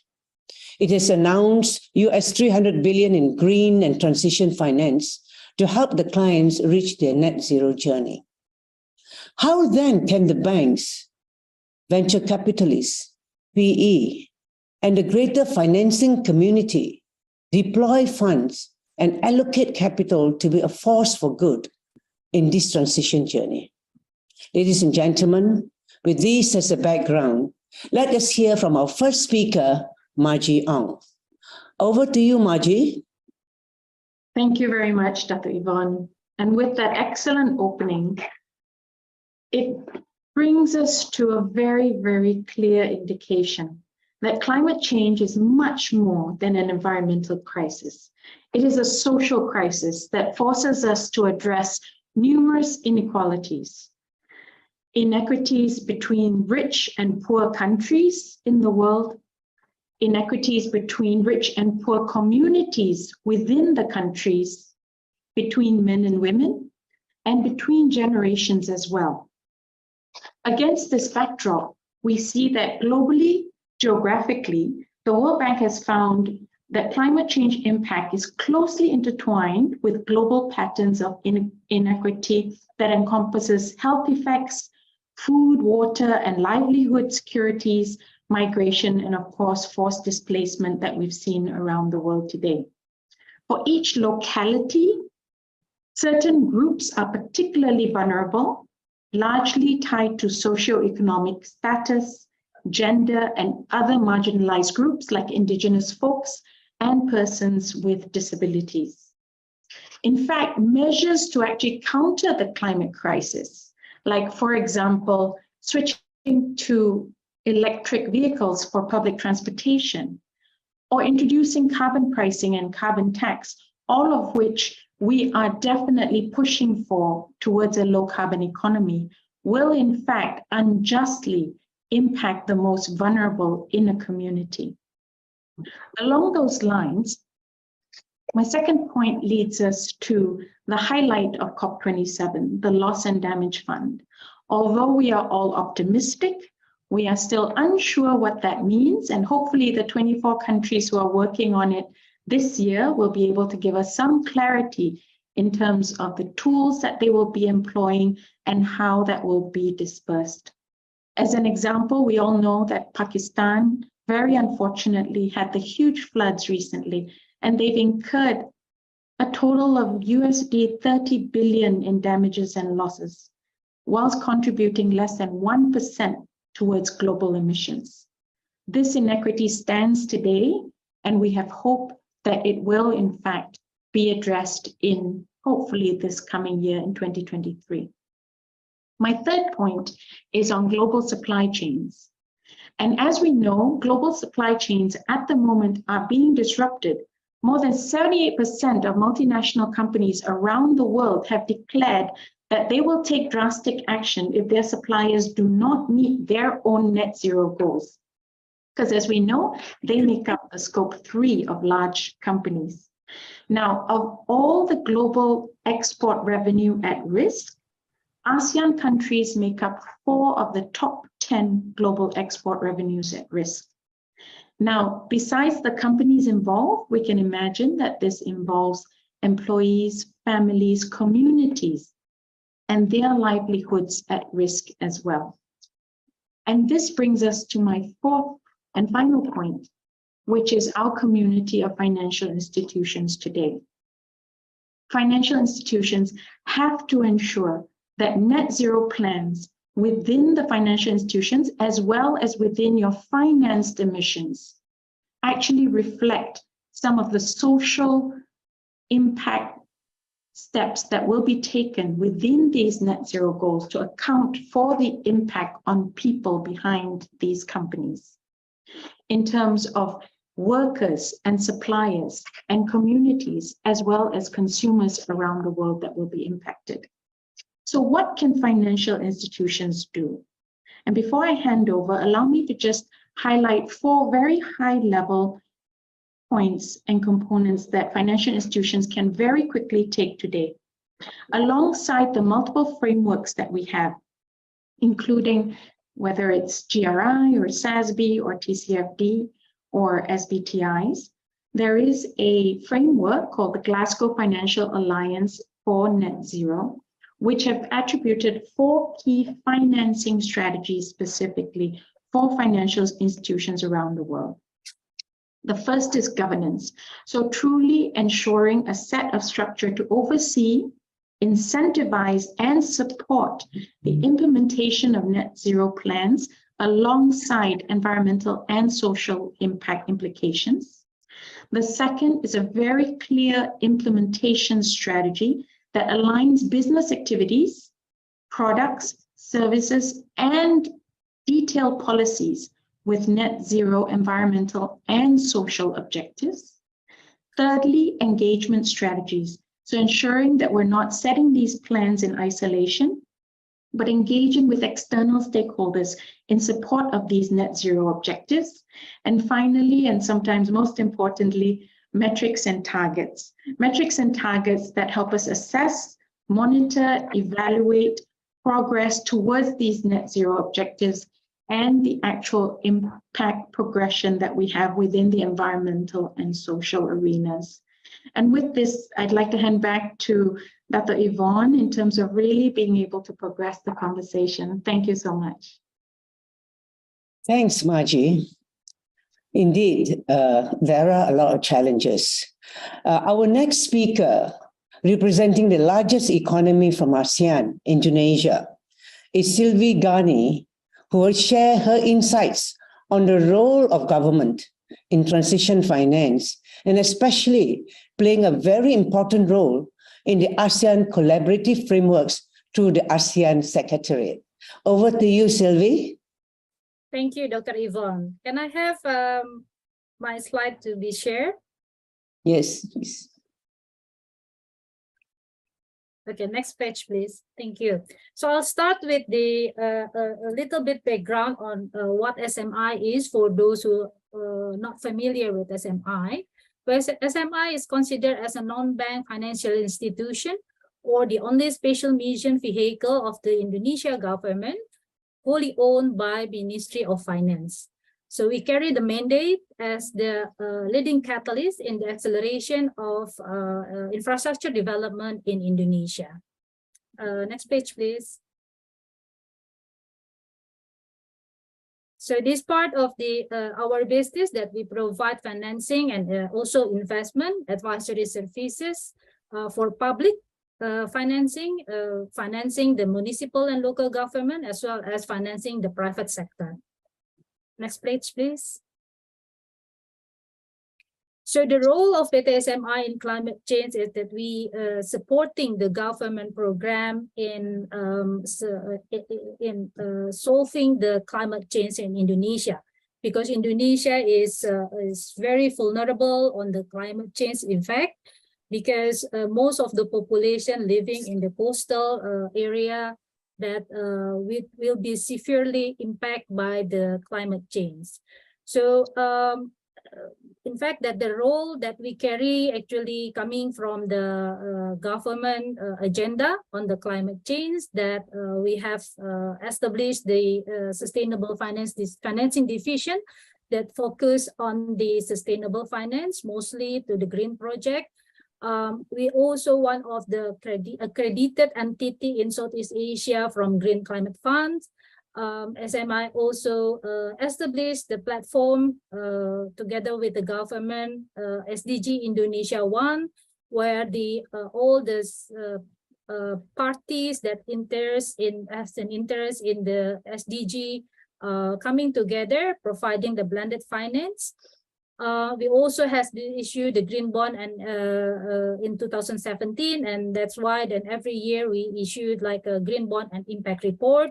We have implemented environmental and social safeguard for every financing and investment decision. During the G20 last year, we have been appointed by the government as a country platform for energy transition mechanism. And the last but not least, we have established just recently SMI Institute as the think tank to help and supporting the government development program. Next page, please. So we are very serious in the implementation of ESG in financing and investment decision in our business. The importance of ESG, especially in infrastructure project, is we want to have the project that is sustainable. So ESG risk is one of the risks that we have to identify and also to understand and mitigate, because we want this development actually has an impact for the sustainable development. And we want this project is infrastructure project to be sustainable. Next page, please. And one of the assessment that we carried during the financing investment decision that we have implement what we call it the environmental and social safeguard. It consists of the 10 key factors of environmental and social. not far from what international practice like IFC standard and also the World Bank, which actually put attention on how the impact of the project or financing to the environmental and the social. Next page. And the effort of PTSMI to achieve the net zero is to providing financing for the green project in the public sector as well as the private sector, helping the government to prepare and project under the advisory business. We have the SDG Indonesia 1 as a blended finance to provide development facility, the risking facility, and as well as the financing facility. And the last, given that the task and the assignment that government of Indonesia given to us as to take a role in the energy transition. So we currently established the framework for the energy transition mechanism. Next page, please. Okay. So under the ETM or Energy Transition Mechanism Country Platform, we have a task assigned by the government to coordinate with the stakeholders to develop the framework of energy transition in the electricity sector. We're conducting a comprehensive studies regarding the fiscal support needed for the energy transition, as well as the overall financing needed to achieve the net zero. This is include how we actually invite or mobilize the financing, not only from the local financing, but also from the non-state budget financing. So the output expected from this country platform would be the financing modality that needed to achieve the net zero, and also then how this fund is mobilized. Next page. So this is how the blended finance will work. So the source of fund coming from the government as a fiscal support, also from the philanthropy, multilateral, international partner. The country platform will be supervised by the steering committee under the government of Indonesia. Then this the funding will be mobilized to the player in the energy sector, which is the National Electricity Company, PLN, and IPP for the private player. Next page. So we are aware that the energy transition undertaken by the government now might have an impact to the social and to the environment, where the energy itself.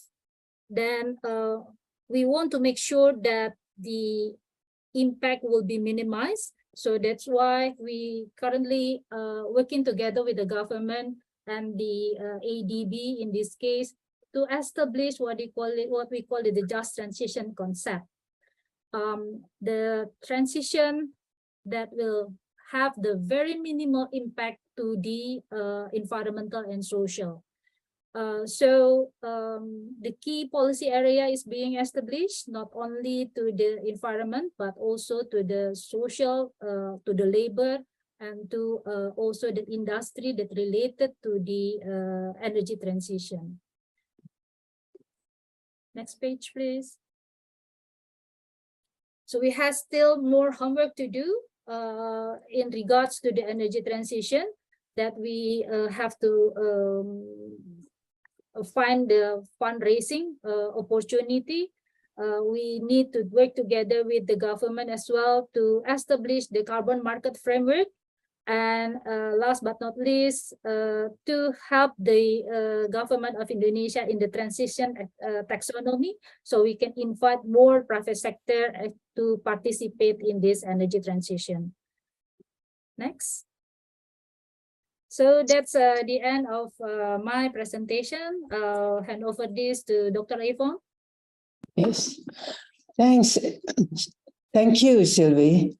Wow, I have to say, you have got heavy shoulders to carry indeed, you know.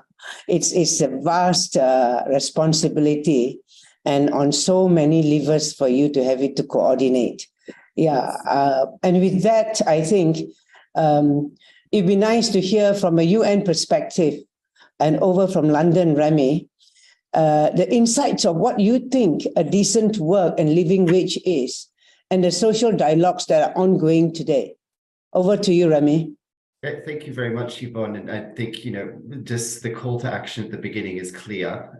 And, you know, it's sort of, we understand the case for just transition, and now it's sort of the time to act. And I think from an investor perspective and what the conversations are at the PRI is really looking at how do we address this sort of climate and social nexus.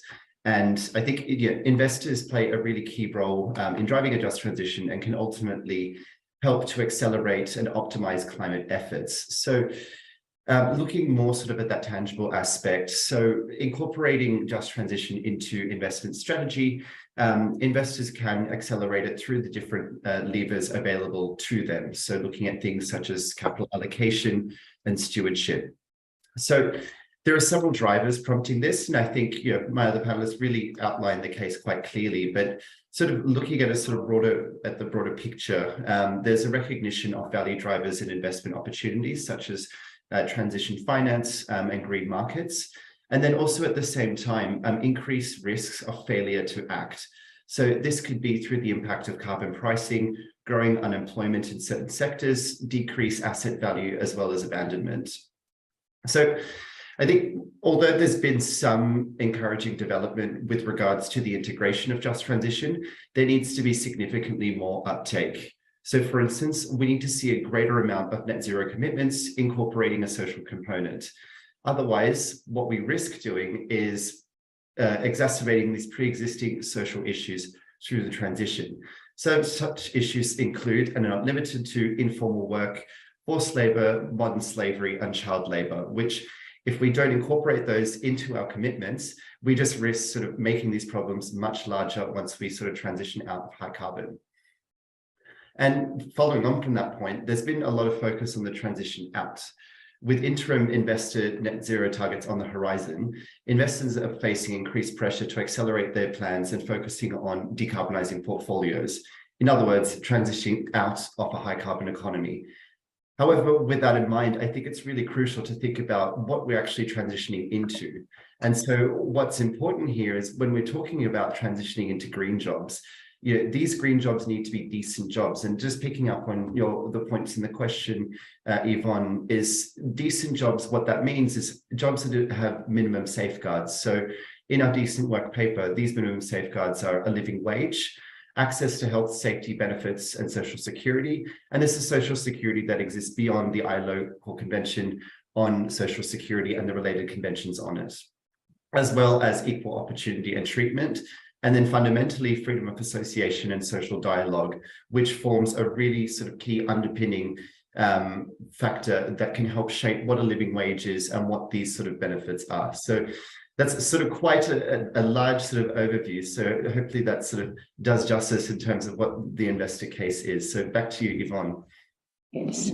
Wow. Anyway, as I see where the world of the SDG is going today, there's so much moving parts, from the Ukraine war to the recent bank crisis in the US. A lot of these moving parts, I do not know to what extent they will affect the journey that we have in front of us. That was three very good insights from all of you. And I thought, let me ask the first question in listening to you. Margie, can I just start with this? You go on with the SMEs most of the time as well, right?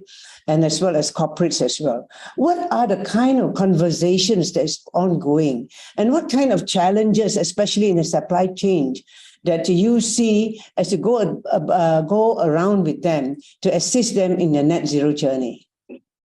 Excellent question, Yvonne. And I truly wish that we were having these conversations. But unfortunately, I must say, to be honest, as much as I am thoroughly enjoying our conversation today and with this amazing participants here today, I feel oftentimes that we have these conversations in a bubble. And oftentimes when we actually engage with corporates and SMEs, we find that the business communities we speak to do not care enough, and they do not care enough, not just for the community and not just for the impact that they create. We are not idealists, and we don't expect everyone to come to the table for all the right reasons, but I think they don't care enough for their own businesses, to be honest, because of the risks and the opportunities that are actually are not yet made apparent enough for them. And unless they are exposed to global markets at the moment, they currently do not have enough motivation, be it the sticks or the carrots by the government, to actually be able to care. And to be fair, I do understand that many of them are in fact financially recovering from the pandemic. But I think what they don't realize, and which my panelist has alluded to as well, is that it will soon be very expensive to be unsustainable. And I think that's what currently is not being made well aware. Thanks, Yvonne. I can imagine that, in the real world.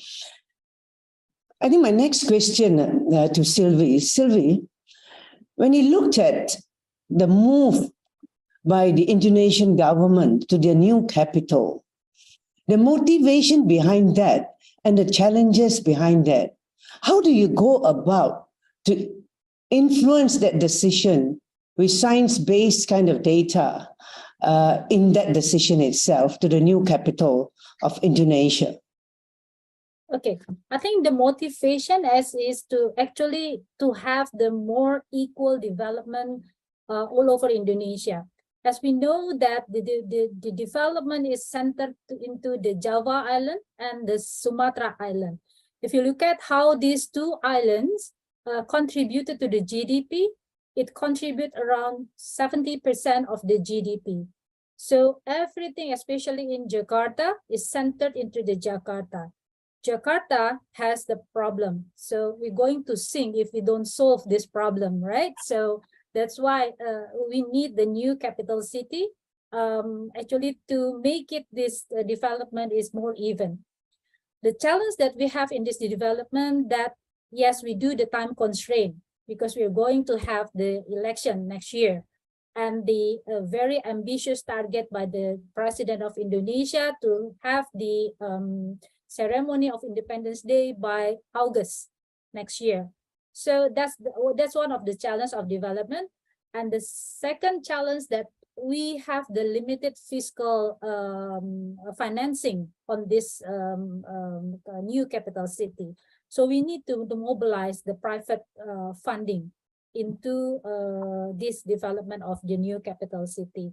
And while the regulation and policy now is being established that will give the incentive to the investors, so we expect that the more and more private sector to be able to participate in the development of the new capital city. Thank you, Sylvie. Actually, Ramid, my question to you is this, in ASEAN states, a lot of them are trying to survive. The industries are trying to survive. It'd be nice to hear from you. What's the state of your thinking or UN's thinking of the progress in ASEAN on these SDGs in particular to do with decent wage and to living standards? As you say, we are trying to eradicate poverty at this certain level of living income that is reasonable. So what is the state of the ASEAN states relative to the other countries that you are also supervising? That's a great question. And Manju sort of alluded to this beforehand. I think if we sort of do an overview of ASEAN states and thinking about what is sort of the state of the labor market, we think about urbanization, demographic change, and new opportunities presented by globalization. So what's happened with that is it's created a really complex labor market in the region. So this is sort of characterized by high incidences of informal work, as well as persistent challenges around migrant work. And I think when we think about migrant work, oftentimes we can think about things such as FIFA, for instance, where you have a lot of migrant workers that are going into sort of being forced into situations where they're basically in living poverty. And so we're in sort of I mentioned this in the first question, but when it comes to the just transition, I think it's so important to be focusing on these pre-existing issues, because what we risk doing is exacerbating them, and particularly in a context such as ASEAN, where investors really need to pay attention on what are these issues at the moment and how can we address them and incorporate them in our climate efforts as well. And one final point I want to make around that is particularly looking at upcoming regulation in the European Union, such as corporate sustainability due diligence.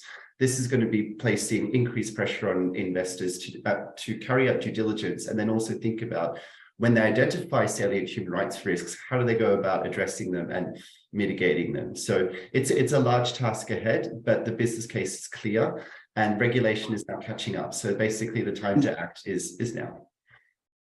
Good. I think I have time for one last question before I wrap up. And I think this question I can pose to both Margie and Sylvie, both from a perspective of the private sector SMEs and from the government. Now, one of the greatest challenges is the challenge of data, of collecting local data that will be needed and to be planned for science-based actions in the respective net journeys. I can imagine the challenge. Sylvie, you want to start that first, or Margie, any one of you? Okay, yes, we do aware of that challenge. Until now we have also that kind of problems, that getting the information and data is not easy. It's not simple. We are busy with the day-to-day work. Then sometimes we forget on how we actually has to get the information. So that's why one of the initiatives that actually this is encouraged by the MOF for SMI to establish the SMI Institute. This institute actually will focus on doing the research. Then that's how they will get all the data and information needed to support the development in every aspect. So, okay, back to you, Yvonne. Yeah, Margie, you want to say something before I close? Yes, please. Dr. Yvonne, you could not have touched upon a bigger issue in the world of global supply chains today.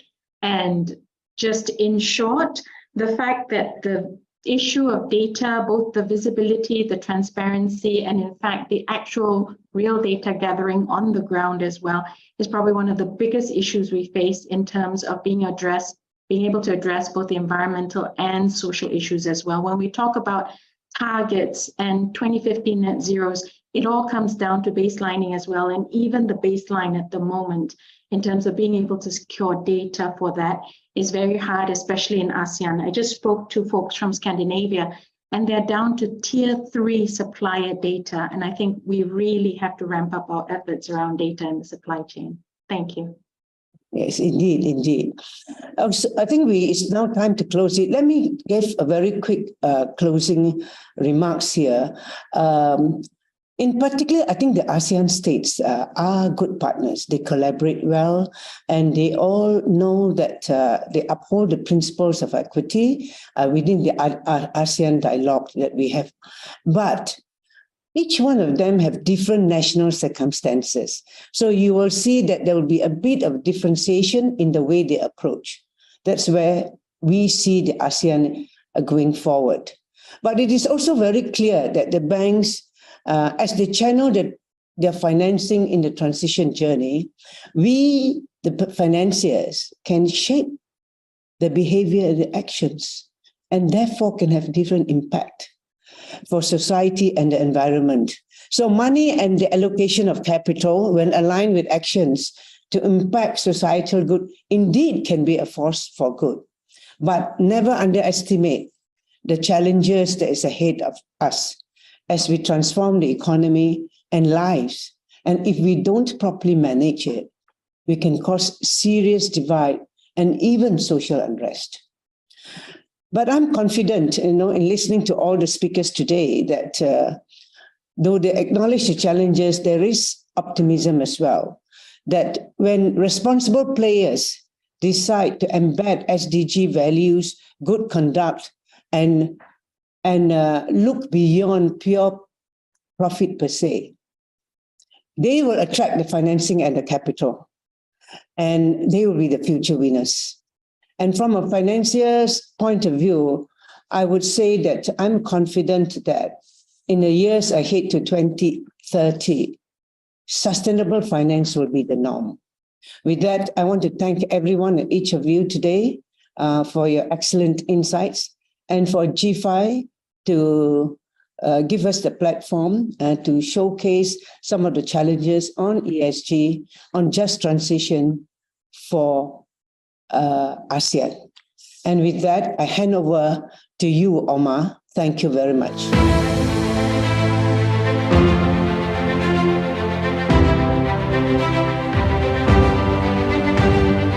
Thank you, Yvonne, for an excellent discussion there, bringing in the social perspectives to the climate debate, and in particular focusing on the need for poverty reduction to go hand in hand with the sustainable transformation of our economies, and the way a human rights lens can help focus on these. We'll be taking a quick break now, so time to stretch your legs, grab some refreshments or some air, and we'll see you back here in just under an hour at 12:35 local time in Malaysia. So see you shortly.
The SDG's Financial Products Platform showcases commercial financial products that are directly aligned to the Sustainable Development Goals.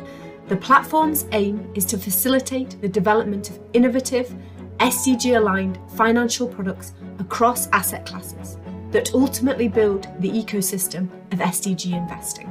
We know that private sector-led solutions are required to deliver the SDGs. But in a market of virtue signalling and champagne stewardship, it is difficult to discern which products are truly aligned with the SDGs. The SDGs provide an opportunity for financial institutions to embed people, planet, and profit in their products.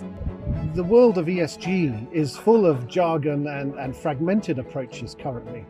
And focusing on something that's been agreed and in place since 2015, sponsored by the UN, to direct our thinking and analysis around investment and to measure the outcomes of how that investment is performing, gives us a real strong platform to make progress and to enhance people's savings with some benefit to the world.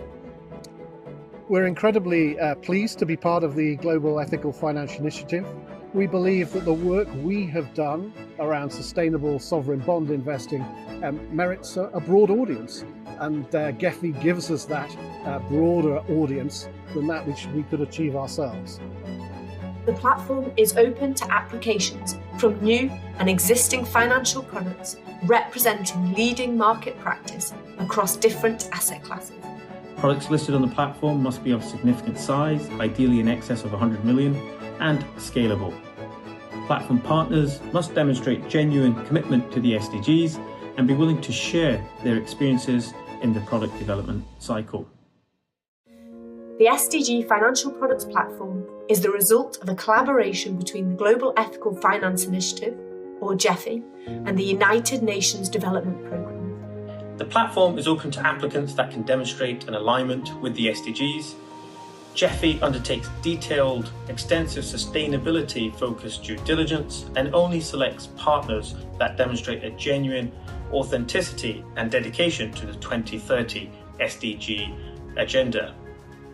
We work in collaboration with partners through the product lifecycle to share learnings and highlight leading market practice. This is done in 3 ways. Showcasing. Partners have the opportunity to share insights on their products at our global flagship events and co-develop thought leadership shared across our international network of over 15,000 global financial professionals.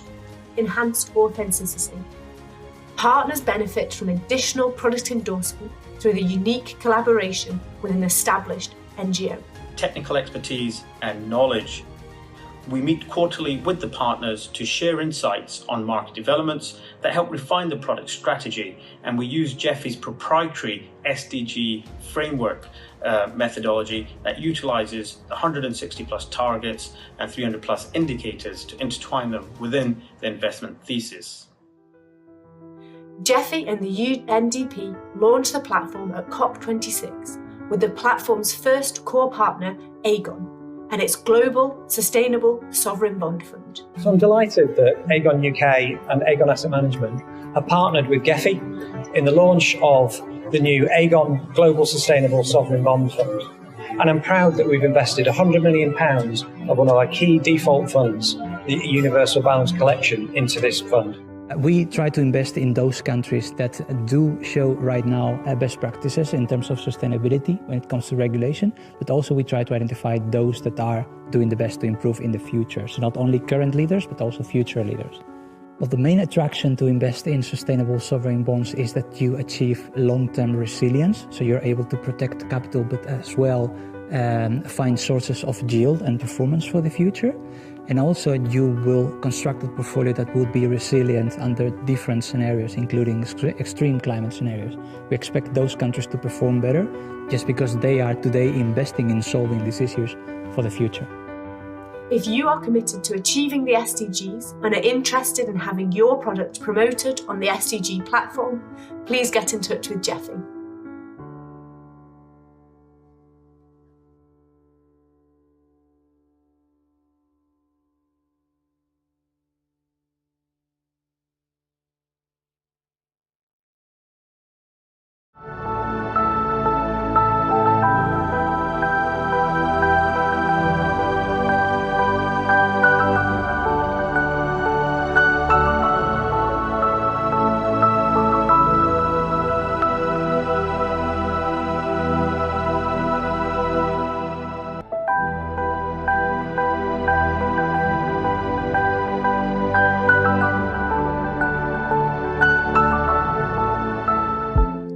live in a new world. A world where making the right choices has never been more important. Important for our families, our communities, and our planet. We need to make the right choices to help us build, grow, and thrive. Choices that allow us to invest in everybody's future. And today, finance isn't just about where you save or allocate your money. It's about commitment and continuity. It's about people and places, enterprise and ethics.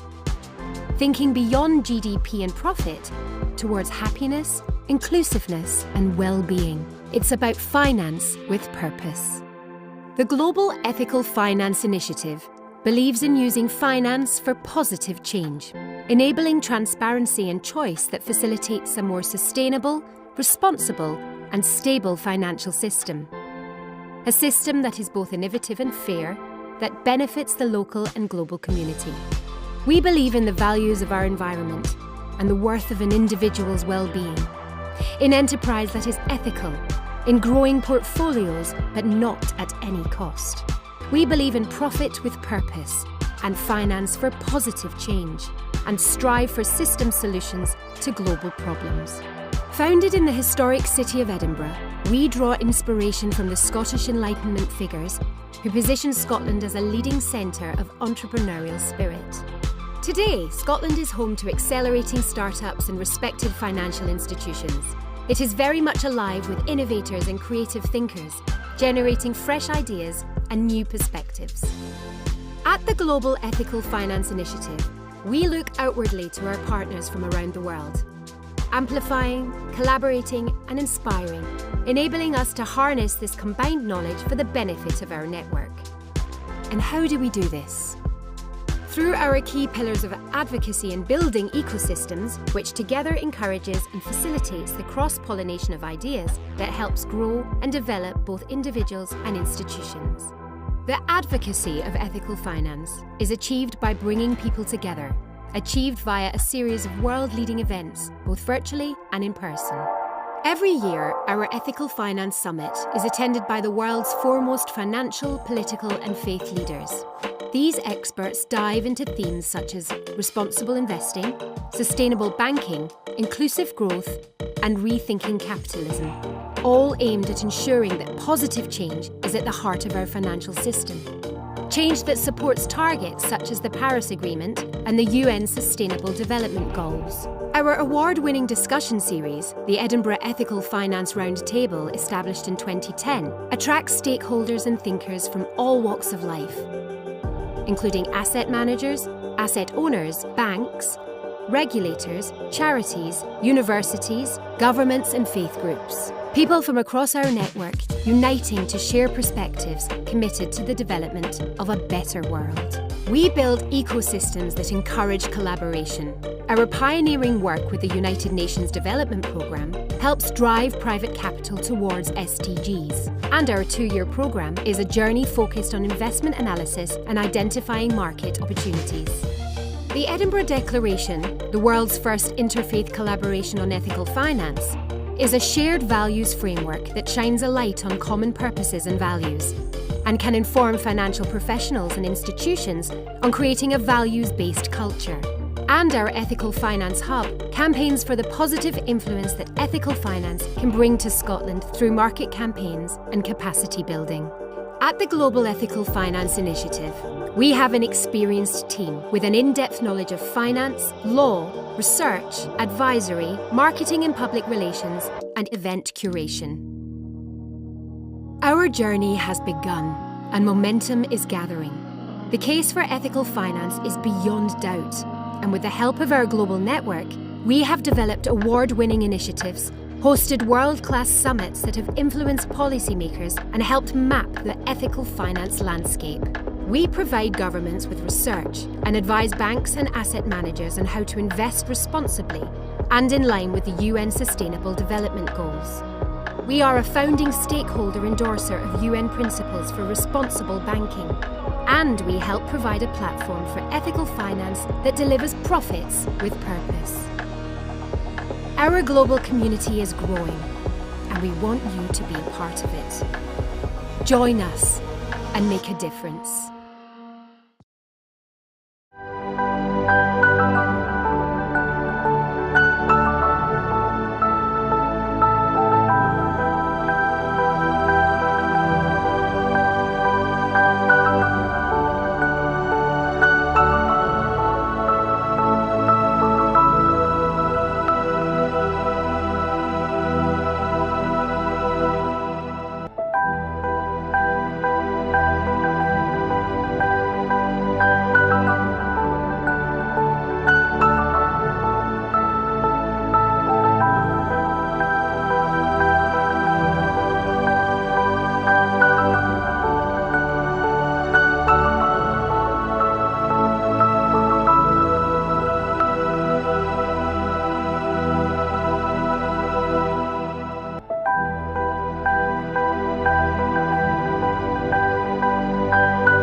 SDG's financial products platform showcases commercial financial products that are directly aligned to the Sustainable Development Goals.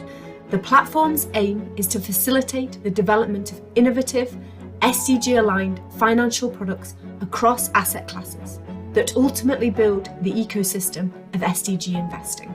We know that private sector-led solutions are required to deliver the SDGs. But in a market of virtue signalling and champagne stewardship, it is difficult to discern which products are truly aligned with the SDGs.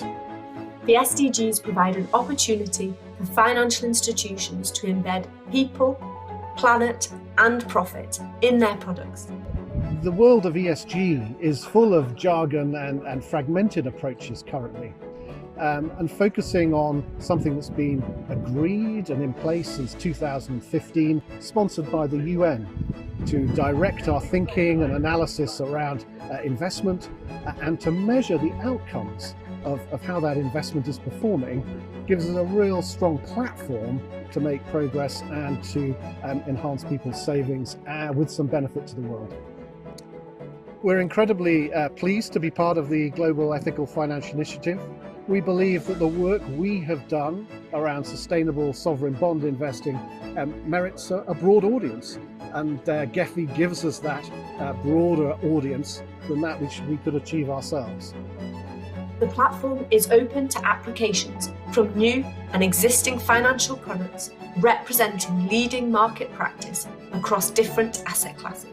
Products listed on the platform must be of significant size, ideally in excess of 100 million, and scalable. Platform partners must demonstrate genuine commitment to the SDGs and be willing to share their experiences in the product development cycle. The SDG Financial Products Platform is the result of a collaboration between the Global Ethical Finance Initiative, or GEFI, and the United Nations Development Programme. The platform is open to applicants that can demonstrate an alignment with the SDGs. GEFI undertakes detailed, extensive sustainability-focused due diligence and only selects partners that demonstrate a genuine authenticity and dedication to the 2030 SDG agenda. We work in collaboration with partners through the product lifecycle to share learnings and highlight leading market practice. This is done in 3 ways. Showcasing. Partners have the opportunity to share insights on their products at our global flagship events and co-develop thought leadership shared across our international network of over 15,000 global financial professionals. Enhanced authenticity. Partners benefit from additional product endorsement through the unique collaboration with an established NGO. Technical expertise and knowledge. We meet quarterly with the partners to share insights on market developments that help refine the product strategy, and we use GEFI's proprietary SDG framework methodology that utilizes 160 plus targets and 300 plus indicators to intertwine them within the investment thesis. GEFI and the UNDP launched the platform at COP26 with the platform's first core partner, Aegon, and its Global Sustainable Sovereign Bond Fund. So I'm delighted that Aegon UK and Aegon Asset Management have partnered with GEFI in the launch of the new Aegon Global Sustainable Sovereign Bond Fund. And I'm proud that we've invested £100 million of one of our key default funds, the Universal Balance Collection, into this fund. We try to invest in those countries that do show right now best practices in terms of sustainability when it comes to regulation, but also we try to identify those that are doing the best to improve in the future. So not only current leaders, but also future leaders. Well, the main attraction to invest in sustainable sovereign bonds is that you achieve long-term resilience. So you're able to protect capital, but as well find sources of yield and performance for the future. And also you will construct a portfolio that will be resilient under different scenarios, including extreme climate scenarios. We expect those countries to perform better just because they are today investing in solving these issues for the future. If you are committed to achieving the SDGs and are interested in having your product promoted on the SDG platform, please get in touch with GEFI.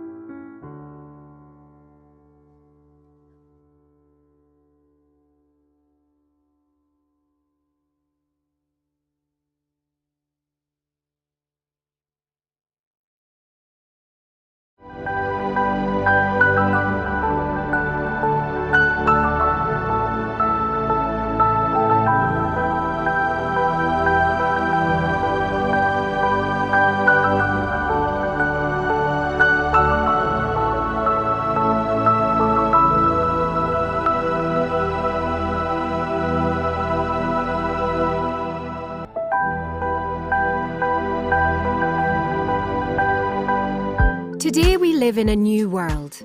A world where making the right choices has never been more important. Important for our families, our communities, and our planet. We need to make the right choices to help us build, grow, and thrive. Choices that allow us to invest in everybody's future. And today, finance isn't just about where you save or allocate your money. It's about commitment and continuity. It's about people and places, enterprise and ethics. Thinking beyond GDP and profit towards happiness, inclusiveness and well-being. It's about finance with purpose. The Global Ethical Finance Initiative believes in using finance for positive change, enabling transparency and choice that facilitates a more sustainable, responsible and stable financial system.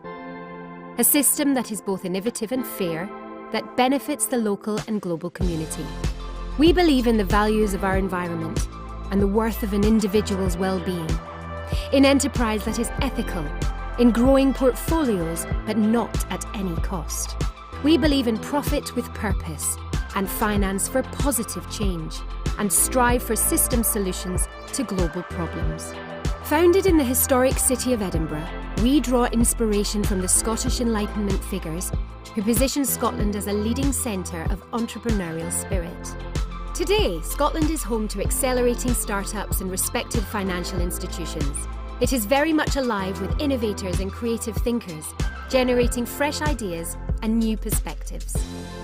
At the Global Ethical Finance Initiative, we look outwardly to our partners from around the world, amplifying, collaborating and inspiring, enabling us to harness this combined knowledge for the benefit of our network. And how do we do this? Through our key pillars of advocacy and building ecosystems, which together encourages and facilitates the cross-pollination of ideas that helps grow and develop both individuals and institutions. The advocacy of ethical finance is achieved by bringing people together, achieved via a series of world-leading events, both virtually and in person. Every year, our Ethical Finance Summit is attended by the world's foremost financial, political and faith leaders. These experts dive into themes such as responsible investing, sustainable banking, inclusive growth, and rethinking capitalism, all aimed at ensuring that positive change is at the heart of our financial system. Change that supports targets such as the Paris Agreement and the UN Sustainable Development Goals. Our award-winning discussion series, the Edinburgh Ethical Finance Roundtable, established in 2010, attracts stakeholders and thinkers from all walks of life, including asset managers, asset owners, banks, regulators, charities, universities, governments and faith groups. People from across our network uniting to share perspectives committed to the development of a better world. We build ecosystems that encourage collaboration. Our pioneering work with the United Nations Development Programme helps drive private capital towards SDGs. And our 2-year programme is a journey focused on investment analysis and identifying market opportunities. The Edinburgh Declaration, the world's first interfaith collaboration on ethical finance, is a shared values framework that shines a light on common purposes and values, and can inform financial professionals and institutions on creating a values-based culture. And our Ethical Finance Hub campaigns for the positive influence that ethical finance can bring to Scotland through market campaigns and capacity building. At the Global Ethical Finance Initiative, we have an experienced team with an in-depth knowledge of finance, law, research, advisory, marketing and public relations, and event curation. Our journey has begun, and momentum is gathering. The case for ethical finance is beyond doubt, and with the help of our global network, we have developed award-winning initiatives, hosted world-class summits that have influenced policymakers and helped map the ethical finance landscape. We provide governments with research and advise banks and asset managers on how to invest responsibly and in line with the UN Sustainable Development Goals.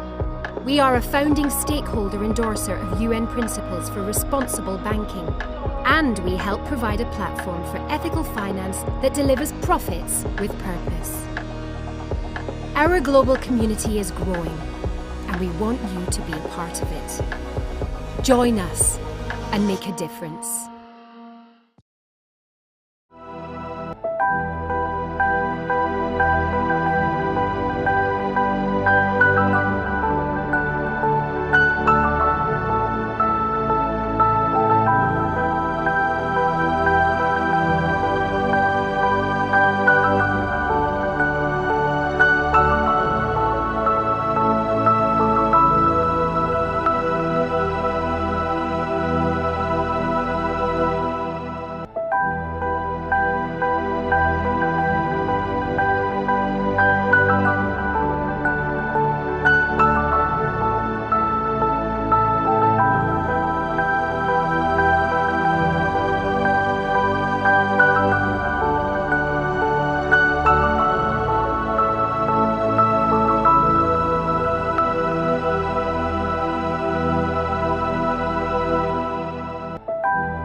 The SDG's Financial Products Platform showcases commercial financial products that are directly aligned to the Sustainable Development Goals.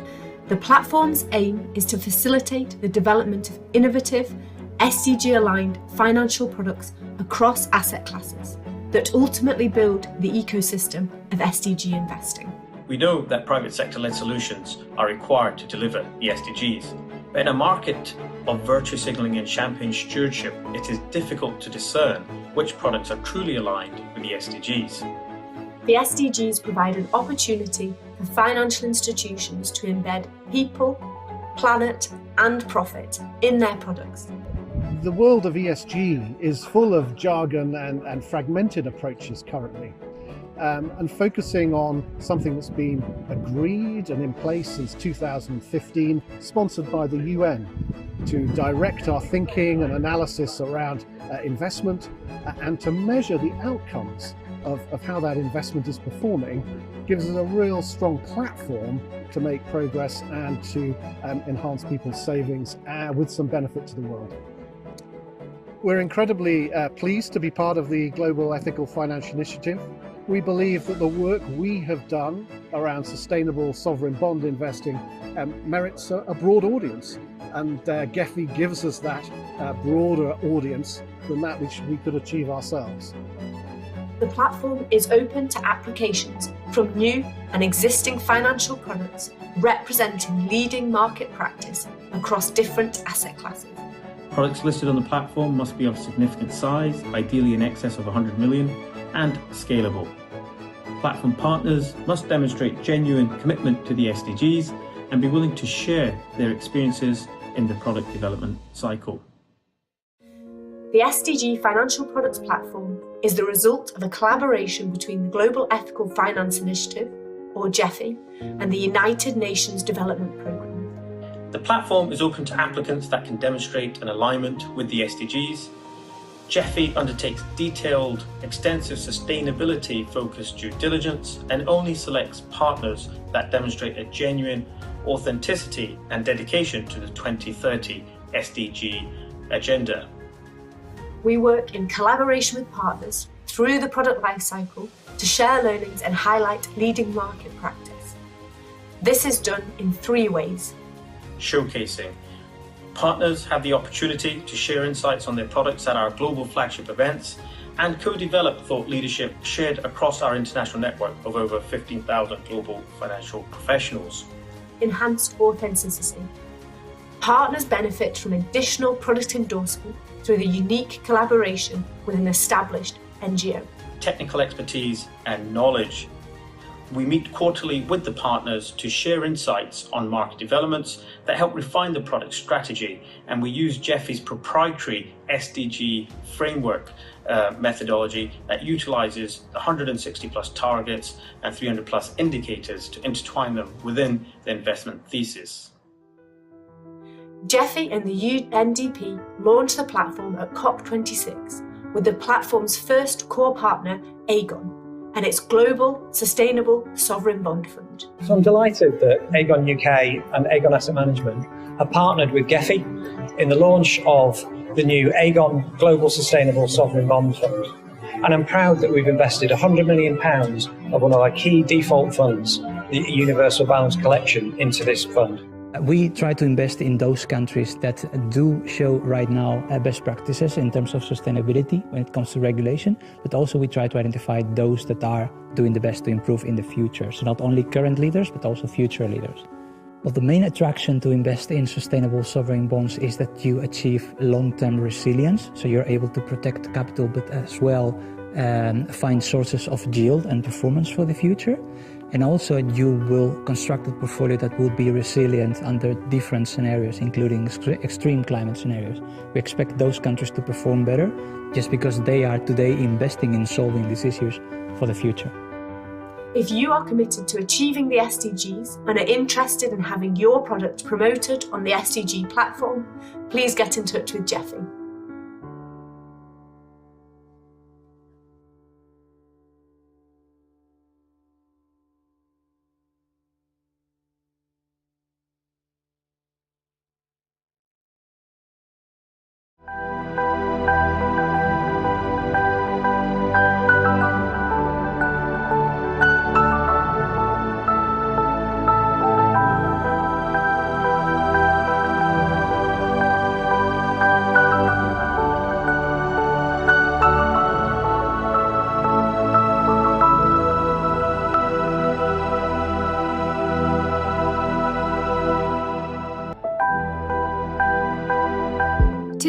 live in a new world.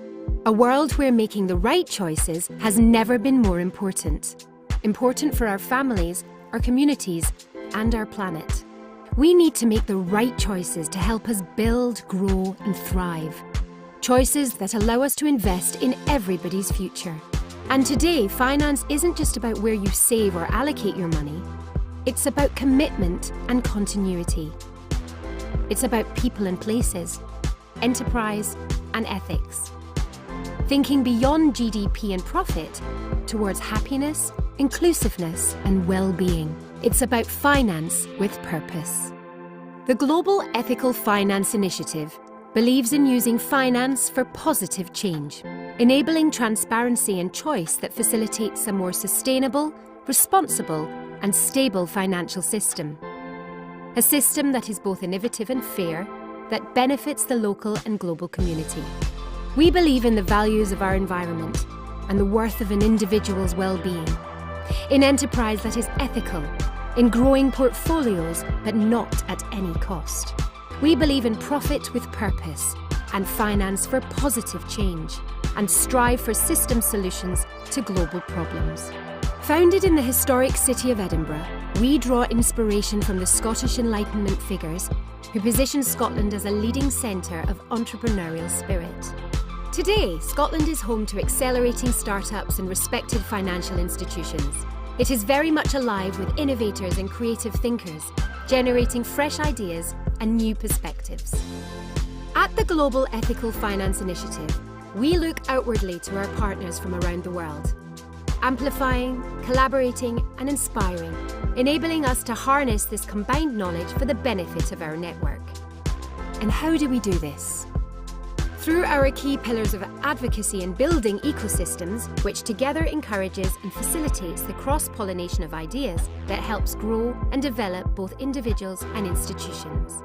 The advocacy of ethical finance is achieved by bringing people together, achieved via a series of world-leading events, both virtually and in person. Every year, our Ethical Finance Summit is attended by the world's foremost financial, political and faith leaders. These experts dive into themes such as responsible investing, sustainable banking, inclusive growth, and rethinking capitalism, all aimed at ensuring that positive change is at the heart of our financial system. Change that supports targets such as the Paris Agreement and the UN Sustainable Development Goals. Our award-winning discussion series, the Edinburgh Ethical Finance Roundtable, established in 2010, attracts stakeholders and thinkers from all walks of life, including asset managers, asset owners, banks, regulators, charities, universities, governments and faith groups. People from across our network uniting to share perspectives committed to the development of a better world. We build ecosystems that encourage collaboration. Our pioneering work with the United Nations Development Programme helps drive private capital towards SDGs. And our 2-year programme is a journey focused on investment analysis and identifying market opportunities. The Edinburgh Declaration, the world's first interfaith collaboration on ethical finance, is a shared values framework that shines a light on common purposes and values, and can inform financial professionals and institutions on creating a values-based culture.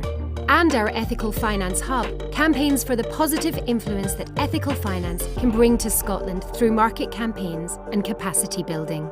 At the Global Ethical Finance Initiative, we have an experienced team with an in-depth knowledge of finance, law, research, advisory, marketing and public relations, and event curation.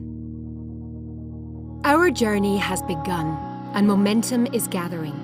The case for ethical finance is beyond doubt, and with the help of our global network, we have developed award-winning initiatives, hosted world-class summits that have influenced policymakers and helped map the ethical finance landscape. We provide governments with research and advise banks and asset managers on how to invest responsibly and in line with the UN Sustainable Development Goals. We are a founding stakeholder endorser of UN principles for responsible banking, and we help provide a platform for ethical finance that delivers profits with purpose. Our global community is growing, and we want you to be a part of it. Join us and make a difference.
Welcome back, everyone. We hope you're feeling refreshed from the break and ready to go again.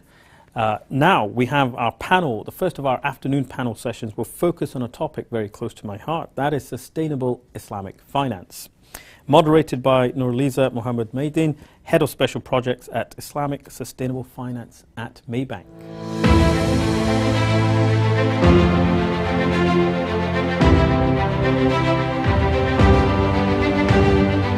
Thank you, Omar, for your introduction. Good afternoon, ladies and gentlemen. Thank you very much for joining us.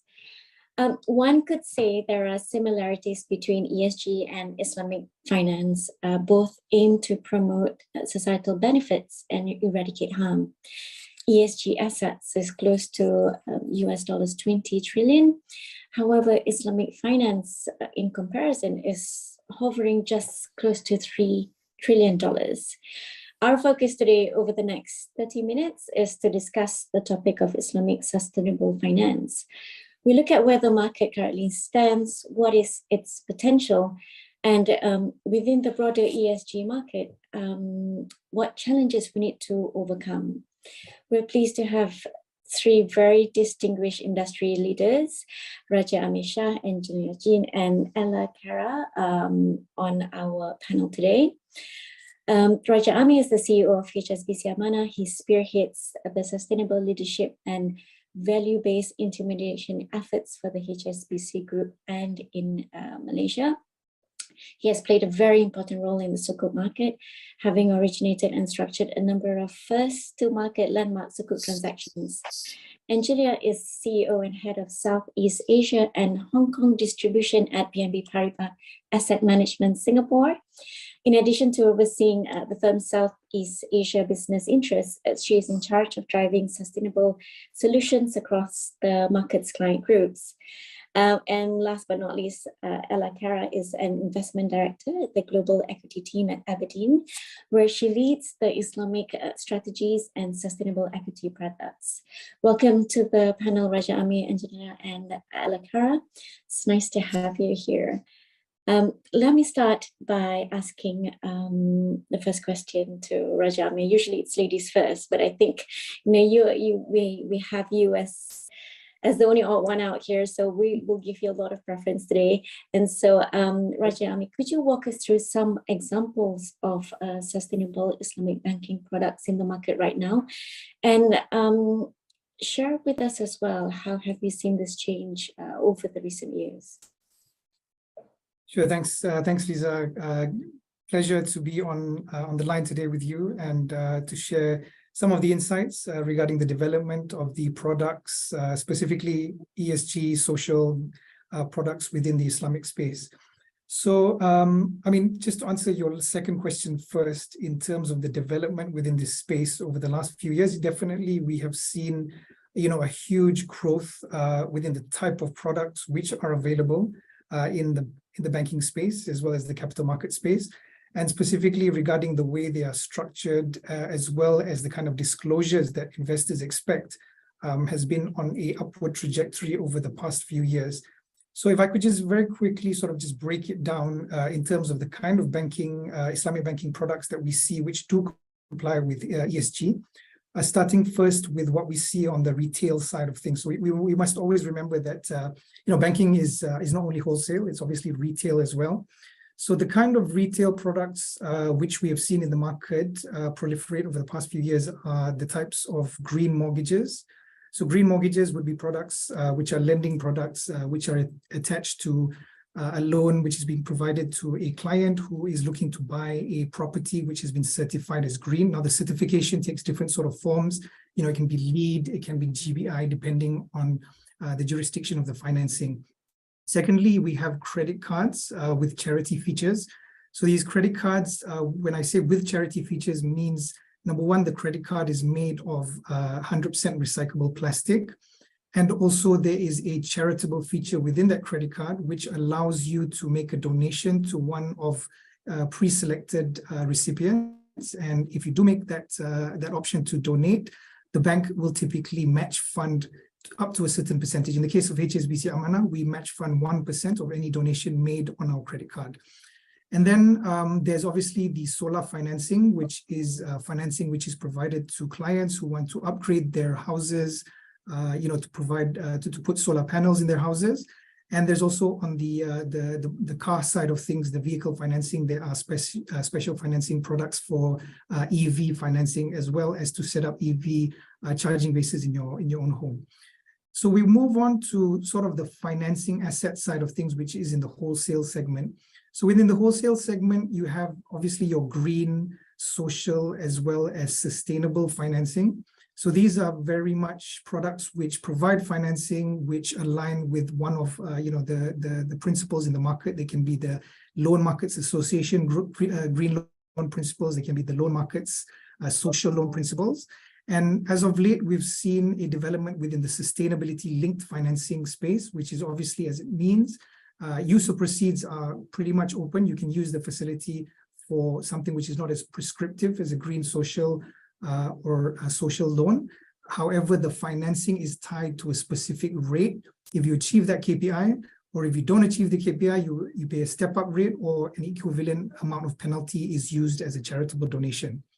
Now, on the trade and supply chain side also, we've seen development of sustainable supply chain financing, as well as green trade financing, whereby it's essentially to help customers greenify their supply chain. So if they're able to source products from a certified provider of a resource or a component within the supply chain, which is green, there are solutions which would incentivize the borrower to take that facility. Also, there's also certain supply chain financings which take advantage of sort of people within the supply chain who do not have a good credit standing, but that facility allows them to lean on the credit ability of the ultimate buyer of that facility. So we've seen quite a number of that. And then just on the liability side, in the liability side of things, we've seen a growth in sustainability linked accounts as well as green deposits. So what this means is that investors are putting their deposits with an institution, which is ultimately tying that deposit to a specific green financing. Or in the case of a KPI linked deposit, the rates, as we mentioned before, is paid out if the institution is able to demonstrate that they have actively achieved that particular KPI. And then just to close off, obviously the capital market space, which we will speak about soon, similar as well, you have your green, social, as well as sustainability sukuks. And then the latest sort of permutation to this is the sustainability linked. Again, very easy. It's green, social, and sustainability is for specific use, whereas sustainability linked is an open-ended financing where you either pay a top-up rate if you don't meet the KPI, or if you don't meet the KPI, alternatively, you can make a charitable donation. And then just on the last one, which is the treasury and hedging solutions. Now, this is one of the latest sort of products in the market. Again, there's a growth in sustainability linked derivatives, which is not essentially tied to a loan. So the loan can be a plain vanilla loan, but the end derivative, which is a profit rate swap or a cross-currency swap I, will be tied to a specific KPI of the client. And again, if they achieve it, they get a specific rate. If they don't achieve it, there is a penalty. So these are just some of the the products in the market which have proliferated over the years. And we've seen a strong uptick in demand from clients, because they obviously want to to sort of make these commitments within their own businesses as well. Thank you so much. That's very comprehensive. I think that's really very much the entire landscape. If I can just have a follow-up question from what you explained.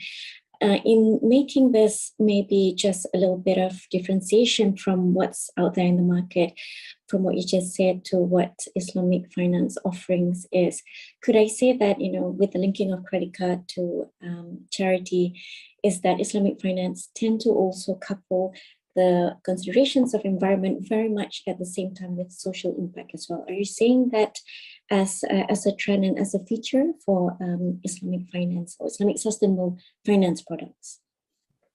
Yeah, that's that's a very interesting question, Lisa. I think when the market started, it was very much use of proceeds based. So you would raise the financing, you would deploy it towards a certain predetermined use of proceeds. But now we're seeing a bit more development in terms of impact based. So, people want to see essentially not just, an allocation to a certain project, for example, they want to see what was the benefits derived from that project. How many people did you bring out of poverty from providing that type of financing? What community benefited in terms of that specific financing? So we're seeing a bit more impact-based, and specifically within the capital markets, we've seen impact-based sukuks, where the use of proceeds is for something which is not really, it's tied to a certain outcome. For example, indigenous population upskilling, for example. We've seen a sukuk which was raised for immunization of polio vaccination within some of the poorest countries within the Islamic Development Bank network. And this is the kind of the reporting which is expected from investors as well. And of course, within the charitable contribution space, there is a product which is pushed by Islamic banks in Malaysia called iTekad. So iTekad is essentially, it's not a product which aims to, it's not a financing product. It's basically a product which the institutions, they contribute via their zakat contributions towards a beneficiary who is, an entrepreneur, for example. So they give them a grant, for example, to purchase machinery or to do something to that effect. And it's given in the form of a grant. It's, you don't expect to make a return from that. And they're using their zakat funds specifically for it. So definitely we're seeing a bit more development within that space. Thank you, Raja. I'll just quickly move on to Angelia. What are you seeing in the capital market and how has that changed? So the same question, but from capital market lens. Yeah, thank you, Liz, and then thank you for having me at this conference. I think what Raja Amir has basically shared is some of the facilities has been offered from the bank side in terms of supporting capital flows into some of the sectors of economies in terms of moving to meet our net zero commitment, plus also the social impact part in terms of some of the consumer products that HSBC have offered. I think in the case of the capital market and especially on asset management, given that I'm with BNP Paribas Asset Management and we are actually managing monies for our investors, I think first and foremost, we need to recognize there has been regulation in place. And given we are an European-based asset management company, we're very much aligned to EU commitment in terms of net zero. And you are also aware there's already a lot of regulations coming out of EU in terms of how products are to be structured. And you're also aware that, today products have classifications such as SFDR 8, SFDR 9, SFDR 6. So those are very important evolution where it's quite important what that means in terms of impact to the capital market, because if you have a product which is SFDR 8, which means that ESG integrated, meaning that wherever we invest, whether be it developing economies or developed markets or developing markets, we need to make sure we comply to those regulations to ensure that our product meets the classifications for the fund. So if you look at those evolution, therefore it's quite important in the capital market that we need to push towards making sure the universe of the capital market will be able to meet our requirements in terms of being included into the portfolio. I probably will leave that questions in terms of portfolio allocation to Ella Cara, because she's a portfolio manager. But generally, if you talk about, since I'm more on the business development side, so because of regulations, you're going to see a push in terms of product classification, which means that we need to make sure our universe meets those requirements. And second, we have also seen that regulation across the world, especially in Asia as well and in ASEAN, and closer to home, like in Malaysia, Singapore, Thailand, there are already sustainable taxonomy that's come out for capital market and the financial institutions, which means today financial institutions need to look at to ensure they're able to map out the environmental risk, the climate risk related to the portfolios, and third, also to push towards getting the industry ready to meet those kind of requirements. And third, you also see, because of all this evolution that has happened, you also see a lot of commitment from institutional investors in terms of their pledge towards net zero, or their pledge towards ensuring ESG is now part of the process of their investment philosophy. So you see a lot of that push means that today portfolios will need to be aligned to integrating ESG into their investments. And of course, third, you need to understand not just from the financial institutions on our commitment to net zero, we are engaging with our clients in terms of making sure they already have climate plans or climate transition plans within their businesses. And I think the light of HSBC, they are also engaging with their clients in terms of making sure that they can continue to bank or we can continue to invest in companies. Those kind of developments are already happening, and there are a lot of engagement that's already happening with the corporates in terms of making sure they are moving towards those direction in terms of the commitment to net zero. I'll pause here. Yeah, sorry, maybe to that, Ella. Yeah, Ella, thank you so much. Yeah. Perhaps, Ella Kara, I think that's your opening, your thoughts and views on this from what you're seeing at your side.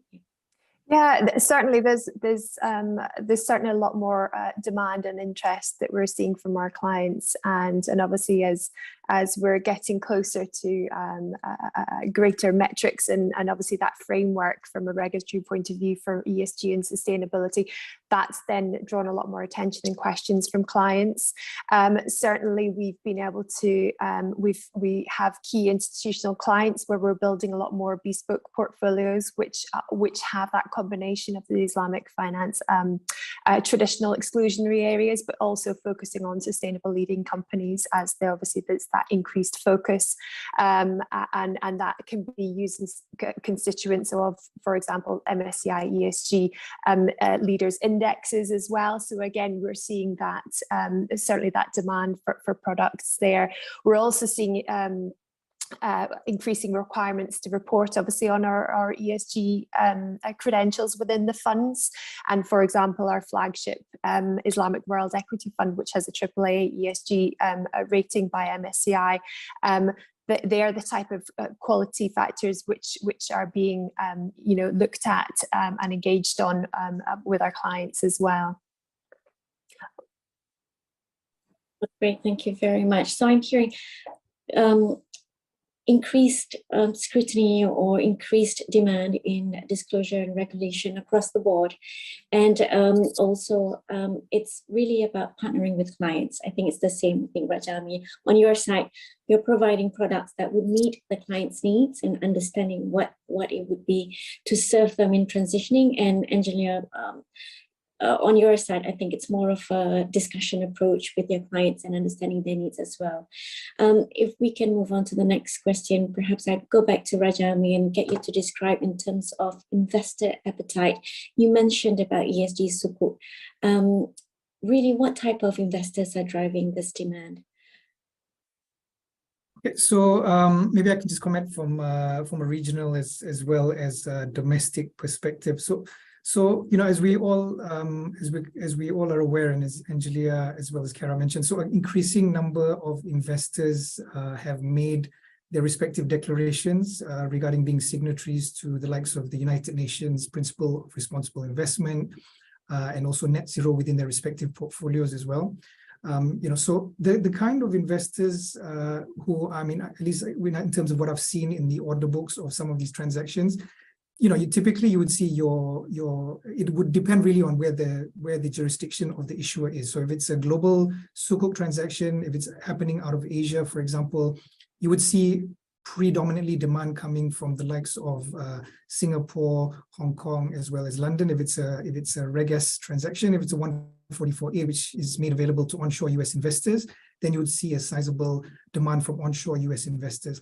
So I think what the point is that typically you would see, number one, sukuk as an instrument has been increasingly plain vanilla now to a lot of investors since the first sovereign issuance happened in 2002. A lot more, it qualifies for a number of indices, such as the JP Morgan index, for example.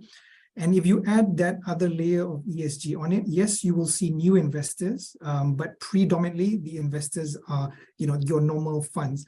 So when I say the new investors, and when we did the Government of Malaysia's 2021 USD Sustainable Sukuk, we did see investors that we had not seen before come into the transaction, and that was predominantly continental European investors who, number one, did not typically look at Sukuk, nor Asian issuers per se, but they came into the transaction. Some did not come in, but some asked a lot of questions during the book building process, which we duly responded to. And if we go back to Malaysia, so we know the likes of EPF, we know the likes of PUAP, for example, the respective insurance and provident funds and Kazana, these are local signatories to the UNPRI. So increasingly, they will need to put funds to work within some of these instruments. But if I can just end off with a very quick example of a transaction that we did just last week in the ringgit space for KPJ via an issuer called Point Zone. It was a 555 million ringgit transaction, which is about $123 million. It was 9 times oversubscribed. It was the issuer's debut sustainability sukuk. And if I look at the constituents of the order book, none of them, not to say none of, but not many of them had a specific ESG portfolio, but they bought the instrument because, increasingly, obviously, because it's a healthcare issuer, it's a good credit. But, because the instrument was overlaid with a sustainability element, it did really help with that particular distribution. And I saw the same when HSBC Amanah ourselves issued our own SDG Sukuk in 2018. Most of the investors were, not buying it because of that fact, but definitely it helps because, then they can, as these investors move forward, they would need to have a larger portion of their funds deployed towards this. I think that's great because touching on your point about the characteristics, it seems that there is a lot of demand, but maybe going to Alakara, if we look to zone in on what would make a Sharia compliant characteristic of the product or Sharia compliance within the offerings, what would that feature have to offer for investors? Yeah, in terms of the benefits, well, Sharia compliant firms have many attractive qualities, such as stability and sustainability, and that's where the underlying fundamentals of the business very much focuses on the efficiency and the operational effectiveness within the business. So that can be low levels of cash balances, low levels of debt on the balance sheet. But importantly, these characteristics provide greater robustness and defensive performances. And we've seen that through business cycles such as the global financial crisis. Interestingly, more recently in the down markets of 2022, where we saw the MSCI All Countries Islamic Index outperform the MSCI All Countries World Index by around about 500 basis points. So that's quite a difference in terms of where you're seeing traditional Islamic company or Sharia compliant companies outperform wider indexes.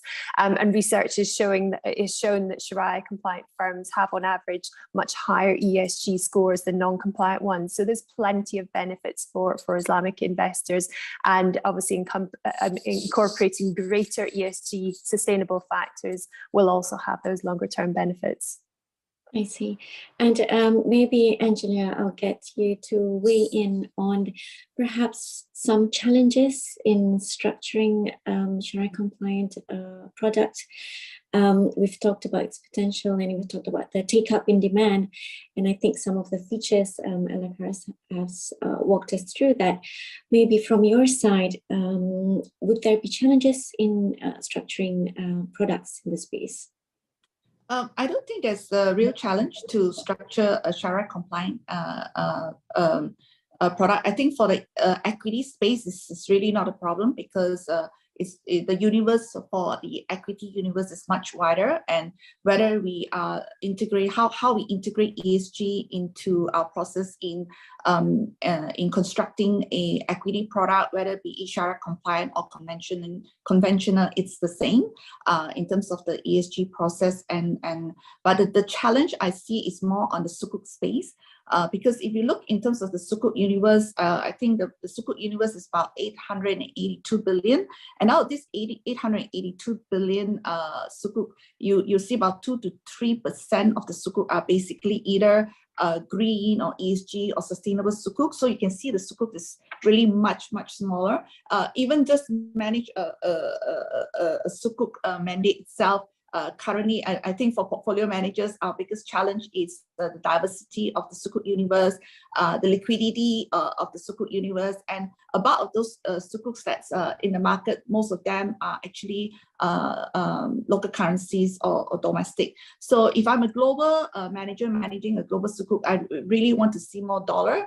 And you see, if we talk about a local currency, and Raja Amir has shared, though 500 over million sounds really big in ringgit, but for a global manager, that's a really small issuance. And so for me, for Sukuk, we really need to see more depth. I think we have discussed a lot in terms of the Sukuk space that we need to see more depth and think a healthier pipeline. I think now a lot, even from the Middle East, they are all tapping on more conventional rather than Sukuk. So I think we want to see more of that, even whether is it ESG or not. Having said, if we talk in the Middle East, where we talk about regulation, especially like in the UAE, Standard 59 talks about asset tangibility in the Sukuk structure. So when you look at that, sometimes those are challenges when you want to create a ESG type Sukuk, because most of them are more asset-like in terms of, so it's more difficult to create that, in my opinion. So for the Sukuk space, I think it's still a lot more to be done in terms of creating a wide or a deep enough universe for us to kind of say we can do an ESG Sukuk mandate. But I think on the equity space is really not a problem, because even though we manage Sharia compliant equity as a manager where, across all asset class, we have integrated ESG. So today, if you pick a product from BNP Paribas Asset Management, any equity product, we have already integrated ESG. So to us, those products are already ESG compliant. It's just the Sukuk universe. We probably need to see more depth if we want to say, like, we have a global green bond, but it's probably now more difficult to say we want to create a global green Sukuk fund. I think more needs to be seen in terms of the pipeline for the Sukuk space. Okay, so basically just to summarize, you're not seeing Sharia compliance as a reason why green Islamic finance products cannot take off and actually accelerate in its growth. Based on that, I suppose, what type of outlook are you seeing in the next few years when it comes to this market, Islamic finance, green products? Well, like I say, I think first regulations is pushing towards making sure there's ESG integrated into our investments. So I think if we talk about generally what are the opportunities in terms of business development for Islamic, I think there is still a lot of demand. There's a huge capital in the Islamic space to be deployed into more investment products. I think if you talk about Sharia compliant products today, a lot of that is coming from the Middle East, Malaysia, Indonesia. But I think beyond that, it's still rather niche in terms of seeing the growth. Hopefully, we want to see more growth in that. So I don't see really a challenge, but it's more about making sure there's more products, more investors choosing Sharia compliant products. Today, I think Malaysia is still the biggest market. Indonesia is still the biggest market. Middle East is growing, but I mean, for our business, we still see it coming from Indonesia and Malaysia. And Alakara, what type of outlook are you seeing as well from your part of the world? Are you seeing a pickup in in demand? And what kind of do you see? Yeah, there's definitely clear opportunity and potential for greater fusion of both approaches, and I suppose it's getting that connection in terms of the religious viewpoint and the ethics viewpoint, and getting those mindsets to align. Islamic finance coming from traditionally more of an exclusionary approach with financial restrictions versus ESG, which is target goal-based, overlap with some exclusions, but not all in the traditional areas recognized in Islamic finance, but also encompassing that ongoing engagement. And as previously mentioned, with everyone's responsibilities in terms of ESG is very much embedded within investment processes now. So actually, most investment houses, investment processes lend themselves easily to being able to embed sustainability to within its financial products. But I suppose it's just increasing that awareness and having those discussions with clients and making it a bigger focal point, and really highlighting the engagement, certainly on ESG and sustainable practices from the companies that they're invested in. So I think greater awareness will also help things going forward, and that will help gain greater traction and growth and demand for these products going forward.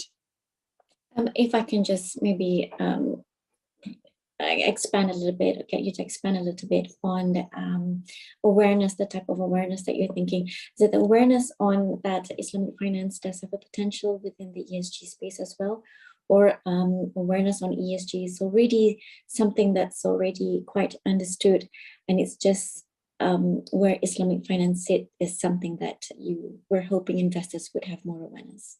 It's bridging that gap really, and having the discussions with the clients and saying that actually you already have great credentials as a standalone Islamic equity product in itself, and then saying you can take that step forward and actually officially giving it a title in terms of saying it is actually an ESG a mandate, and saying that there are lots of opportunities, and obviously now the processes and the framework behind that.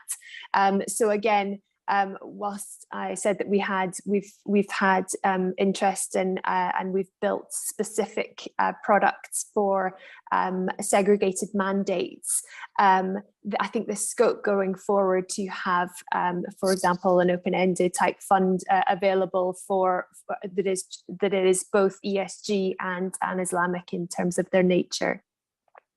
That's great. Thank you so much for that. Raja, Ami, maybe some final thoughts on the outlook and what you hope to see this year and next year. Okay, outlook-wise, pretty bullish in terms of what what we expect to see. So I mean, capital markets side, so capital markets, clearly Malaysia is, as Fitch reported, about 91% as of last year. The number of ESG sukuk issuances came up from Malaysia, so there's a lot of prospects within that area, because as a country, there's a lot of incentives which the government is providing in terms of raising a green sukuk. So if in Malaysia, for example, if you raise a green sukuk, you can draw upon some of the tax grants which are provided by the Securities Commission. You're able to claim up to 90% of the second party opinion provider's cost. You're able to claim on top of that. And also, I mean, this is not just Malaysia alone. If we look at globally, Singapore has a similar grant scheme as well. Hong Kong, HKMA has a similar grant scheme as well. And recently, in the latest announced budget, the green tax allowance, as well as the green income tax exemption under the budget 2023 as well, has continued to provide certain incentives to the industry to look towards this.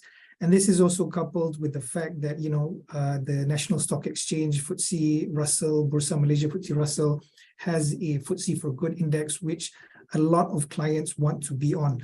So with the incentives being provided, with the country's own ambitions to be net zero by 2030, within the raft of a regulatory requirements which are coming to play, such as the climate-based taxonomy, the TCFD mandatory requirement for financial institutions to report by 2024, value-based intermediation, being pushed by Bank Negara, as well as specifically what was highlighted in the financial sector master plan by Bank Negara 22 to 26. I think there's a lot of, catalyst, a lot of spur for the industry to proliferate and for products to grow, and for issuers, clients, and so on to take up these kind of financing. But we of course need to be cautious, because greenwashing is something which is, because of the lack of standardization, because clients themselves, they need to, before you issue such a product or use such a product, you need to have your transition plan in place. And for some of these companies, that transition plan could, largely to a certain degree, impact their business profiles, because they're going from a company, doing a certain business. Now you're transitioning into, less carbon intensity, for example, and that could, by impact your own business trajectory. And then, of course, the SMEs, which are the backbone of many countries, especially here in Malaysia, they can't be left behind. A lot of them are struggling as we come out of COVID to even remain, going concerns. This is not really top of mind for them, but because of the regulatory stakeholder and even, the supply chain pressures which they would be facing, it's not really a choice. It's not a nice to have anymore. It's really an imperative. So therefore, I think it's a whole of nation approach. It's a just transition. We keep on saying these things, but we need to, hand in hand walk with our clients where we are able to, and hopefully there will be a more just transition as we move forward. Thank you for that, Raja Ami. I believe that's all the time we have. Raja Ami, Angelia, and Ella Cara, it's been a pleasure. Thank you so much for your insights. Handing the floor back to you, Omar. Thank you very much.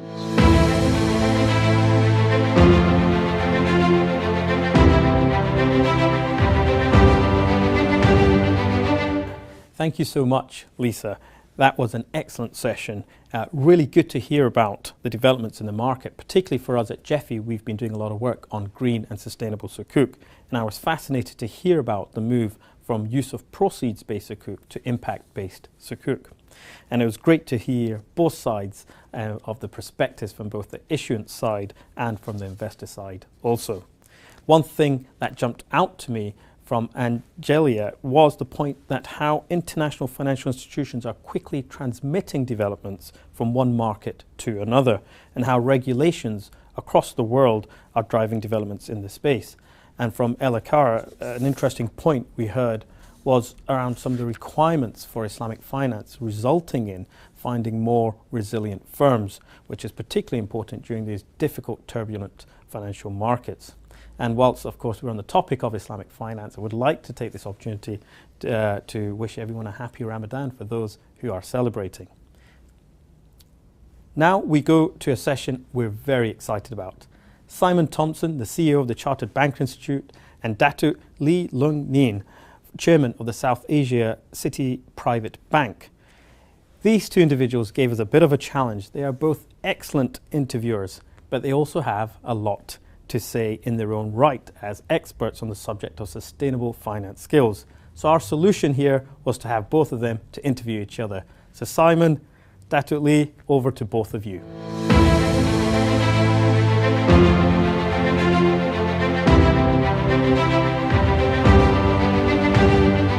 So thank you, Omar, for that kind introduction. And as a member of GEFI's Global Steering Group, and also as Chief Executive of the Chartered Banker Institute, a long-standing partner, colleague and friend of the Asian Institute of Chartered Bankers, it's great to have the opportunity to join you for Ethical Finance ASEAN 2023. Now, I think that term ethical finance covers a very wide range of areas, but certainly in my view, there is at present no more important and globally relevant area than the intersection of finance and sustainability, where purpose-led ethical professionalism helps banks and bankers create shared sustainable prosperity, economically sustainable, environmentally sustainable, and socially sustainable for all of us. Now, building capacity, capabilities, and cultures of banks and institutions to try and achieve this is a major focus of my work, as I know it is for my fellow virtual fireside guest. I'm delighted to be joined by Dato' Lee Lung Nien, Chairman of South Asia City Private Bank, also Head of South Asia and Global Market Manager for Singapore and Malaysia for Citi. Now, Lung's a very experienced banker with over 30 years in financial services, mostly with Citi in Malaysia and the ASEAN region. So look, you'll have seen banking and finance evolve dramatically in ASEAN, and I guess as part of one of the world's largest banks globally during your kind of extensive career. Would you kind of agree with me, though, that there's something a little bit different about the sustainability agenda? This isn't a short-term fad. It's more of a global mega trend reshaping business, society, and of course our world in banking too. Yeah, thank you, Simon, for the introduction. You're absolutely right. There's a big shift, right? I've been in this business, like you said, for over 30 years. And, you know, in the old days, despite my young looks, I've been around the block quite a bit. And in the past, there was never talk about and when I talk about the past, I'm talking about 5-10 years prior, no one talked about sustainability. No one really talked about ESG, climate change. Well, but these days, I see a distinct shift in questions being asked by new clients. And in the space that I work in, which is in the private banking space, we have the multimillionaires, the billionaires, all the way down to the next generation. And we see the shift in questions from the clients, especially the next generation, so the younger folks. And they are asking, and they are ranking the financial institutions. They are interested in understanding what the institution's policies are like, what products that are sustainable they're being offered out there, what sort of impact investing that they can do through the organization. So these sort of questions we've never been asked, I would say 5-10 years ago. But every time we meet now, there will inevitably be one question around sustainability, around our policies, around our goals and what we're doing about it. I'm not sure, Simon, and from your perspective, a broad perspective across, seeing all these FIs and with GEFI and all, do you see that sort of trend, what I just said? Oh, absolutely. I think, perhaps 10 years ago, a lot of this was driven more by the sort of policy and regulatory agendas. But now it's very definitely been driven by client and customer demand. And I think that's true in the private banking space. I think it's true certainly in Europe and the UK in increasing the retail banking space. So we're seeing a quite dramatic growth in the green mortgage market in the UK, for instance. But it's particularly true as well in the corporate banking space. When you look at the growth of green bonds, green and sustainability linked loans, and lots of other things too. I mean, it's probably worth remembering that although there's been a lot of rapid growth, green and sustainable finance is still a niche. It's probably about less than 4 to 5% of finance overall. So we've got a long way to go to align finance with the UN Sustainable Development Goals and Paris. But we are moving, albeit kind of slowly, in the right direction. Can I just ask you then? Is it a particular sector or age group? Do you agree with me that it's the younger folks versus the older folks, or the older, or corporations that are looking into this space? It's a really interesting question, actually. So, I mean, certainly, I think the next generations are certainly sort of inspired by whether it's Greta Thunberg, whether it's the David. I was going to bring up her name, yeah. Well, hopefully she's a client of yours, I hope. But whether it's the David Attenborough documentaries and things. So there was always kind of I suppose, the ethical, the environmental imperatives, and I think you see that with some of the older generations too, who are thinking about legacy and sort of passing on not just sort of wealth, but wanting to pass on kind of sustainable prosperity to future generations. But then also, I think there's whether you believe in the sort of the climate science. I certainly do. I believe in science, but almost that kind of environmental and ethical imperatives, you can put that to one side and say, if we're having this global transition to a more sustainable, low carbon world, a whole economy transition that's going to impact almost every economic entity over the next sort of 30 or so years, then from a risk perspective and a commercial opportunity perspective, it's something we ought to be leaning into as banks and bankers too, right? I mean, is that something you're seeing? Do you approach this not just from that kind of ethical finance perspective, but from a hard-nosed commercial perspective too? Yeah. So that's a great question, right? I would say box it up into 3 areas. One is regulatory. Right, within the region here in ASEAN, we see central banks, government agencies coming out with policies, questioning financial institutions around their policies, and governments, the governments in general, talking about sustainability, new departments setting up, Ministry of sustainability in different countries. In the past, I would say over the last 10 years, these new departments within ministries have been popping up. So regulatory would be one aspect that's driving this. Obviously, the second one is consumer-driven or commercial-driven, right? If financial institutions or organizations do not reinvent ourselves, I think there will be business impact, because the clients that are approaching this, and we look at, and we talked about this earlier, about age group, because with the next generation, the third generation, the young, my kids, for example, right? They have this language, right? Is it green? Do you believe in greenwashing? They question authority, and they are much more bold about their views.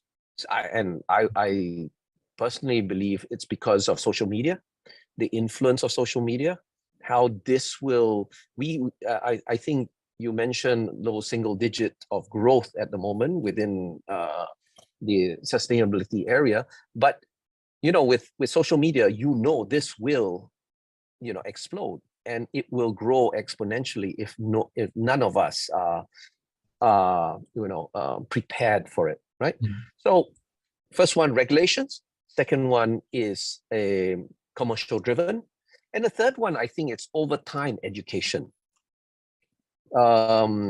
Education and basically discussions, open forums such as this, awareness, right? That, even my mom may ask, my mom has asked, are you going to recycle that? Because back in the day,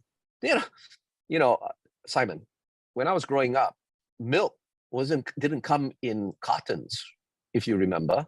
They came in bottles. Glass bottles. I know the milkman used to bring it, and it's electric. Exactly, right. Milk float in the UK as well. Exactly, and if you return the bottle, you get a rebate. I remember that when I was growing up. Yeah. So things like that. I mean, when you talk to, it's interesting, because when you talk to the older generation, they'll talk to you. Sometimes they say, "What do you mean recycling?" We've always had that. Yeah. It's just that commercial aspects has driven it slightly differently. So there's definitely a mindset to this as well, and that mindset is we need to share, I guess, across society.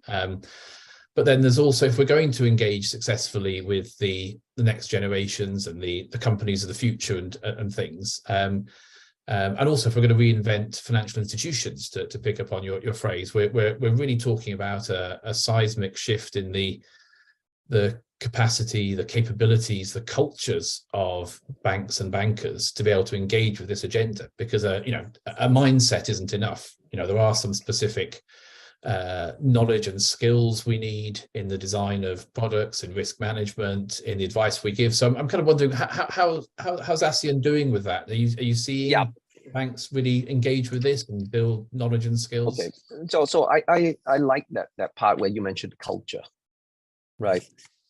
Culture takes years to change. In ASEAN, I'll be upfront with you, we are behind the curve. Okay, there are financial institutions and corporations that want to do the right thing, but lack the technical expertise, lack the knowledge, and lack the training. So if I were to be upfront and frank, it would be, we are behind the curve. We've got a long way to go, and there's a lot to do.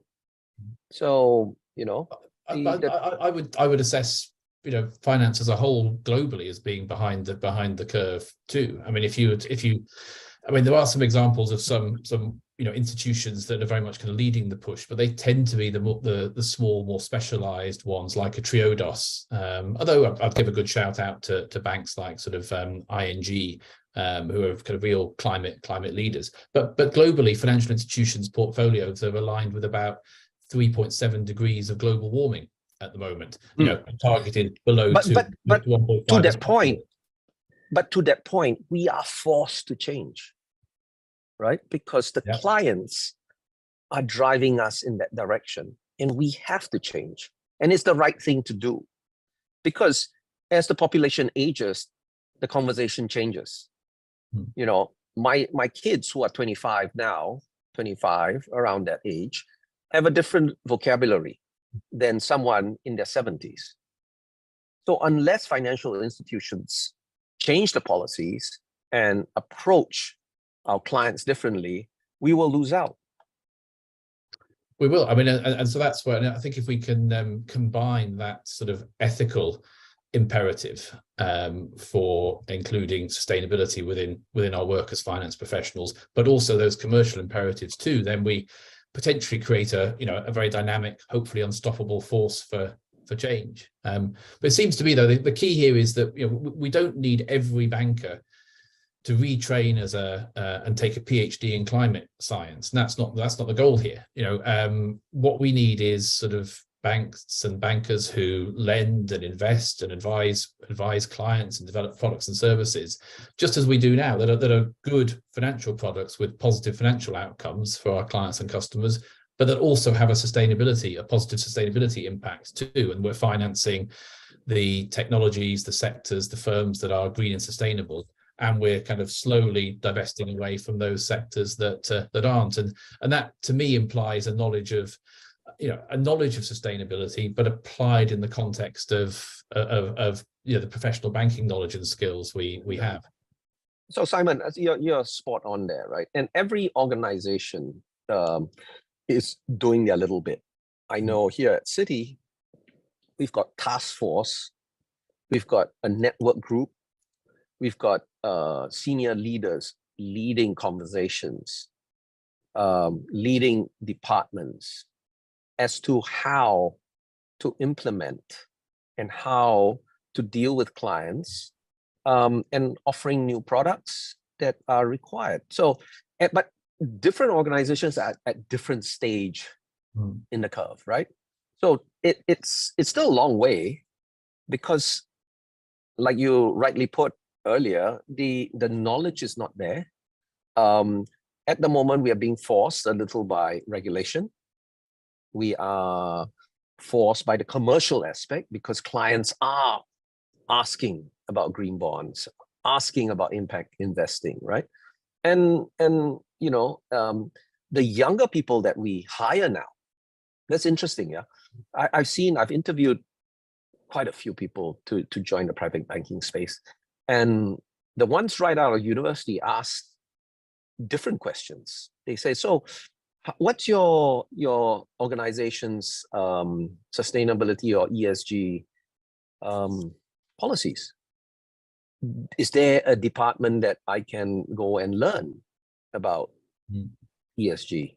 Is there a department that puts out products? Is there research around it? As compared to historically, it's about, so tell us how much you're going to pay me. Exactly. No, I agree. I absolutely see that from our perspective too here in the UK and Europe. Young people are looking for a purpose-led career. But I think we need to do a big job of education, though, to help them understand that if you really want to save the world, then one of the best things you can do is join a bank, because I don't think this is widely understood. In the Paris Agreement has 3 objectives. The first one people tend to know: keep global temperatures below 2 degrees, as close to 1.5 as possible. Second objective is to promote kind of climate resilient development, so we can adapt to the warming climate. But the third of 3 objectives in the Paris Agreement calls out the role of finance, and it says countries must align flows of finance with reducing emissions and climate resilient development. So we have a great case to make to young people to say, if you want to change the world, then join a bank and help us align banking and finance with creating shared prosperity for current and future generations. So can I ask you then, how do we bridge the gap then, right? Because you've got existing bankers and you've got new bankers that are coming in, right? Existing bankers probably stuck in their old ways, people like me, rather old school, right? I don't think you should give up yet. So how do we bridge that gap between someone like myself, right, versus a university graduate? Is it just education? Is it more events like this? Is it, how do we communicate? What's the game plan?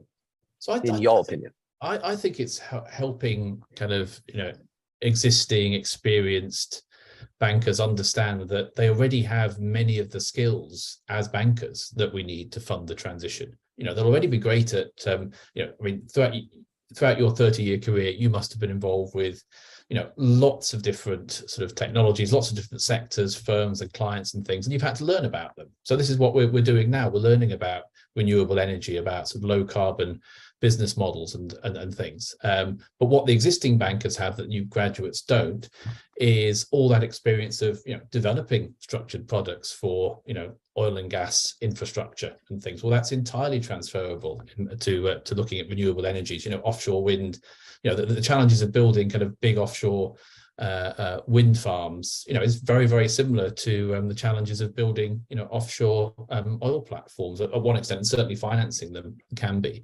So it's applying all that knowledge and skill and expertise, but with a knowledge of sustainability. And so I think just whether it's attending things like these or learning about sustainability through some of the training programs that people like the AICB and ourselves offer, is the way to go. So please don't give up. Just Simon, I was just being facetious. It's actually a plug, because at Citi we've partnered a local university, Singapore Management University, right? And part of the program, a financial literacy program for young adults. And in one of the modules includes sustainable investing, which we teach. Work together with the local university. So the bank and the university, Citi and the local university come together, put together a module to teach young adults. So, we are doing our part. It's just, I think we need more of it, right? We need more of it. So we do. So allow me to give a bit of a plug as well then in that case. There we go. Because I think, recognizing the strategic importance of all of this. So last year, my own institute, the Chartered Banker Institute, and the United Nations Environment Programme Finance Initiative launched something called the Principles for Responsible Banking Academy. Now, I'm sure the Principles for Responsible Banking will be spoken about in different sessions at the summit. They are designed to align banks' strategies, activities, and operations with the Sustainable Development Goals and the Paris Agreement. The PRB Academy is designed to build the capacity and capabilities of banks and bankers worldwide to do that. So it brings together the UN experts in sort of climate and sustainability, together with the banking experts at the Chartered Banker Institute. And we are hugely ambitious, and we aim to be training hundreds of thousands, if not millions, of bankers around the world sort of every year. So, please come and take a look at the PRB Academy. So Simon, quick question for you, right? Yeah. Being the banker and a senior manager in this organization, I always ask the question, how do we track, and what does success look like for you in achieving these goals, right? I mean, we roll out these programs. What does success look like for you? Success is, I think, quite simple to define in one way. It's that, every banking and finance professional, as part of their study, alongside learning about credit, about risk, about regulation, sustainability would be a core part of that learning. It's not an elective, not an added extra. It's one of those things that you need to learn and to understand in order to be a successful chartered banker of the future. Oh, absolutely. I like that answer. I really do. And let me ask you, in our chartered banker program, when I did it, it was quite a few years ago. Have we incorporated that into the modules and incorporated that into the exams? Do they have to write a paper around it or something? Yeah, at the moment there's a separate certificate at the moment in green and sustainable finance. There's one in climate risk as well. And this year we're in the process of fully integrating that right throughout the main chartered banker qualification. And in fact, many other professional bodies are doing similar things. Oh, fantastic. And I commend you, and I commend the Chartered Banker Institute on doing that, being forward looking, and and to a certain extent forcing the issue. Yeah, well, we have to. I mean, this is the future of banking and finance for all of us, isn't it? Yeah. Wow. Okay. Great. So, well, thank you. I think that's been a fascinating conversation and discussion. We've managed to cover a lot in our allotted sort of 20 minutes. So, Omar, Simon. Back to you.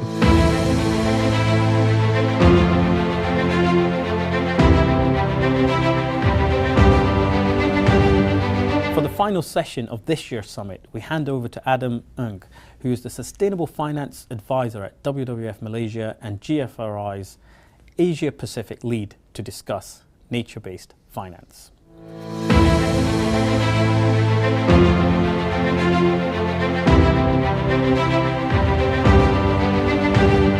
Welcome everyone to today's session, and thank you very much, Omar, for the kind introduction. So we have 30 minutes for this session, and before we go into the panel discussion, allow me to give a quick overview of the topic. So the topic here is on nature-based solutions for a net zero transition. And it is very interesting to note that back in 2022, last year, there was a very interesting landmark decision by the United Nations Environment Assembly, where it formally recognized nature-based solution, or in short, NBS. And allow me to define it here, because I think this long definition is of interest, and it encapsulates a lot of key components, both environment and from a social and climate perspective.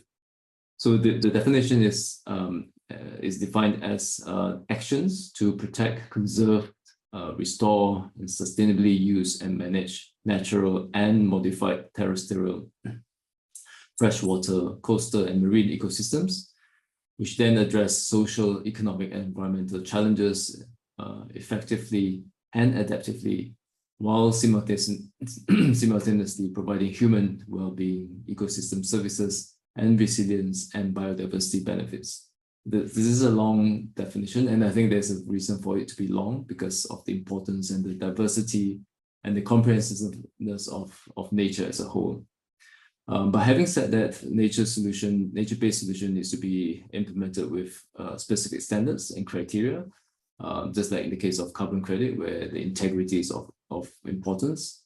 And at the same time, nature-based solution needs to be inclusive and transparent and developed with regard to land rights and respect to local community and local indigenous community and people.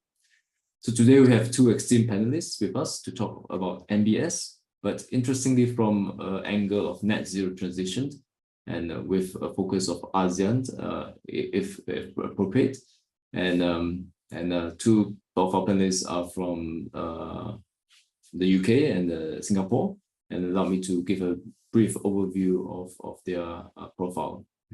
So Gail is a director of advisory at Finance Earth, which is a mission-driven social enterprise working in partnership with world's leading environmental organization to both protect and restore nature, utilizing market-based mechanism and implementing bespoke financial tools. She has been in the sustainable finance and international developmental space since 2004, and has held senior advisory roles in the UN, namely the UNDP and the World Food Programme. She has also worked as an independent advisor and researcher for philanthropic foundations and the non-profit sector. She served as a fellow with the development initiatives between 2019 and 2021, which is a leading development organization in the UK. And she currently serves on the global steering group of the Global Ethical Finance Initiative and the Board of Jubilee in Scotland. Olivier, on the other hand, serves as the head of ASEAN, Japan, Australia ESG solutions at S&P Global Sustainable One.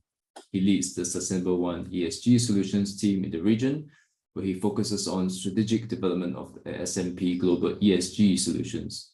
So prior to joining the S&P, Olivier worked over 11 years in the financial industry, and his most recent position was co-head of the ESG solution team at Natixis Investment Manager Solutions, where he focused on the development of climate analytical and data capacities. And before that, he was working for the Natixis CIB and Natixis Investment Managers in solutions advisory roles in London and Paris. An interesting career initiation was that he used to work on funding water and environment projects in West and East Africa.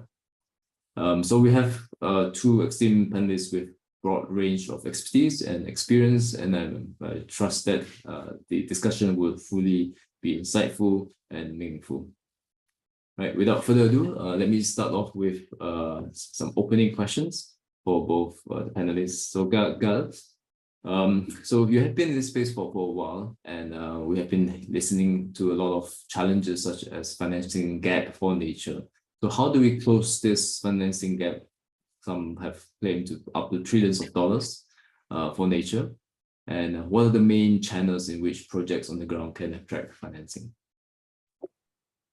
Thank you, Adam, and thank you everyone for joining us today. It's a pleasure to be here. So look, Adam, you talked in your introduction there about the importance of nature. So we know that it matters, right? But the reality is that we're not investing in it in the way we need to. I think it's useful to put the scale of the financing gap for nature into context as we start today. And according to the UN Environment Programme, we're looking at a 700 billion annual financing gap for nature globally. And the UN estimates that investments in nature need to increase fourfold by 2050. So we are far from where we need to be in terms of investing in nature. And if you look at the ASEAN region specifically, it is home to some of the world's most unique biodiversity on the planet. So from the rainforests of Southeast Asia to the reefs of the Coral Triangle, but it's also among the world's regions which are suffering the most rapid biodiversity loss due to a variety of pressures, from population growth to rapid urbanization and so on. So in ASEAN, we do need much more investment in nature, and we need to recognize that.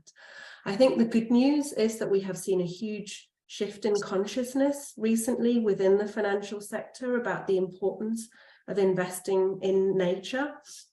I think the COP15 summit recently in Montreal provided additional impetus to that. We've seen a recognition that it's not just about net zero investing, that we need to see nature positive investing as well, and that financial institutions need to play their part in accelerating this shift. But of course, we need to translate that momentum, which is fantastic, and that shift in consciousness, that goodwill, into the availability of finance and resources in practical terms on the ground. So how do we do that? I would say that there are two key areas here to enable some of that finance to reach where it's needed most in nature. And I think the first area is around investment readiness. If projects are to attract private repayable capital, they need to generate stable, predictable revenue streams. And let's remember that most nature-based projects have traditionally been funded through grant financing, and project developers are only just starting to explore how they might be able to monetize the ecosystem services that nature-based projects provide, whether that's through carbon or biodiversity or anything else. But to explore that, they need investment readiness support to identify those revenue streams, model them, identify buyers and of those ecosystem services and so on. So it's a very, very different approach and journey for them. And I think the second area is that public sector and philanthropic funds can be used in a much more catalytic and strategic way to crowd in private finance. So we see that nature projects are very much new to many financial institutions and investors. It's not necessarily an area that they feel comfortable in or knowledgeable about. But if public and philanthropic capital can be used to reduce perceived risk of those projects, for example, through taking a first loss position in a nature-themed fund, then that can act as a powerful incentive to the private sector to invest. So I think doing more across both those areas would help us to accelerate the journey in terms of bringing more private capital into nature. Yeah.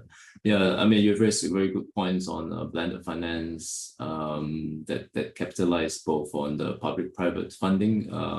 I think what is of interest is to see more of these projects in regions such as ASEAN, where we have quite a number of mega biodiverse countries or even hotspots. So thanks for highlighting those key elements. We'll move to Olivier on something a bit more conceptual, but it is very important in the sense that although it may not be fully quantifiable, but conceptually it makes a lot of sense. Right? So there's this concept of double materiality, and why is it important in the context of nature? Thanks, Adam, and thanks. Very happy to be having this opportunity to speak with you here today. Basically, I'm coming back to what you were saying earlier about how we are leading this conversation about nature to a net zero transition, and what Gail was saying about, we're moving from net zero to actually being nature positive. And I see this as, the way, Gail mentioned about investments, and really what I wanted to focus on is the flip side of that aspect, which is the risk aspect. You have the opportunities, you have how do you enhance and find funding for those nature positive investments. And the other aspect is how do we assess risks? And that's where the double materiality is important. Because risks go both ways, right? How, as let's say, a company that invests in any investment, how is that investment first dependent, so vulnerable to to impact, to risk on nature? How is the supply chain dependent on the degrading ecosystem environment? That's the risk that the company, the investment, is facing. And the other side is the more traditional one is, what is the risk, the negative impact that company, that investment might have on the environment. So you have both materialities, as we say, you have something very similar in the ESG world. I think it's very critical to this discussion to have both elements. And these elements of, let's summarize it as being dependencies and impact, right? Both ways. How is a company dependent on nature services, and how is this company impacting nature in terms of risks, are at the heart of the TNFD approach, the Task Force for Nature Financial Disclosure, which is, again, if we go back to the net zero analogy, let's say TNFD is to net zero, TCFD is to net zero what TNFD is to nature positive. Having, unlocking a situation or an environment where capital is getting available means a change in mindset. So all, the Montreal discussions and all these evolutions mean that not only are we looking at project level information for positive contribution, but also integrating nature considerations into the main major financial flows, so that consideration, the same way that net zero has become a key, feature, a key lens in all investment capabilities, we're seeing the same movement with nature, with biodiversity, with this TNFD enhanced, or let's say a tilted approach, which is very much a risk approach, but helps getting this capability to then free up, lock up capital for a nature positive investment framework globally. So that's something that we think is very critical, and is the flip side of that investment unlocking discussion. Yeah, thanks a lot, Oliver. You certainly raised a very important development on the space of the TNFD disclosure. But the double material has always been there in terms of the concept. but just that now we're seeing increasingly more data providers and analysts to kind of quantify the so-called impact and dependency when it comes to nature risks. And it's good to share the flip side from a risk perspective, and while Gail raises the opportunities. But so building on these points, Gail, if I were to move to you, what are the unique challenges and opportunities when it comes to nature finance, generally speaking, globally from your experience? But then if you have any experience in the context of ASEAN, that would be also very interesting. Thanks, Adam. I think on the challenges side, look, Oliver talked about this change of mindset. And I think the reality is that the integration of nature is just so new to many financial institutions. So they need to build their internal knowledge and capacity in a variety of ways to understand the risks to them, but also the opportunities to invest in nature as well. And I think what we've seen, unfortunately, is that weak environmental regulation within the ASEAN region has unfortunately meant that large amounts of lending have actually put nature at risk. So we need to flip that and make sure lending is nature positive rather than does the opposite. At the same time, on the opportunities side, the opportunities are massive for the ASEAN region. Increasing urbanization, rapid expansion of infrastructure, the size and population density of Asia Pacific means that there are massive environmental, social dividends if we can get this right. So the Asia Pacific region really has the most to gain from getting this right, but the most to lose if it gets it wrong as well. And I think there are also several global financial hubs within the ASEAN region as well, which really do have the financial muscle to fuel a shift within the region. And if those financial institutions can proactively manage flows of capital towards nature positive outcomes, that will have a massive positive impact, I think. In terms of like how we balance the economic development imperative with the importance of protecting nature, I think, look, at Finance Earth, our approach has always been to very much put communities at the center, because it's only when you put local communities at the center of decision making when it comes to nature-based projects can you be assured of their long-term success and the sustainability of that project over time. And I think we need to stop thinking of nature restoration and development as trade-offs, because we see in our work just how much nature restoration contributes to more and better livelihoods opportunities for local communities.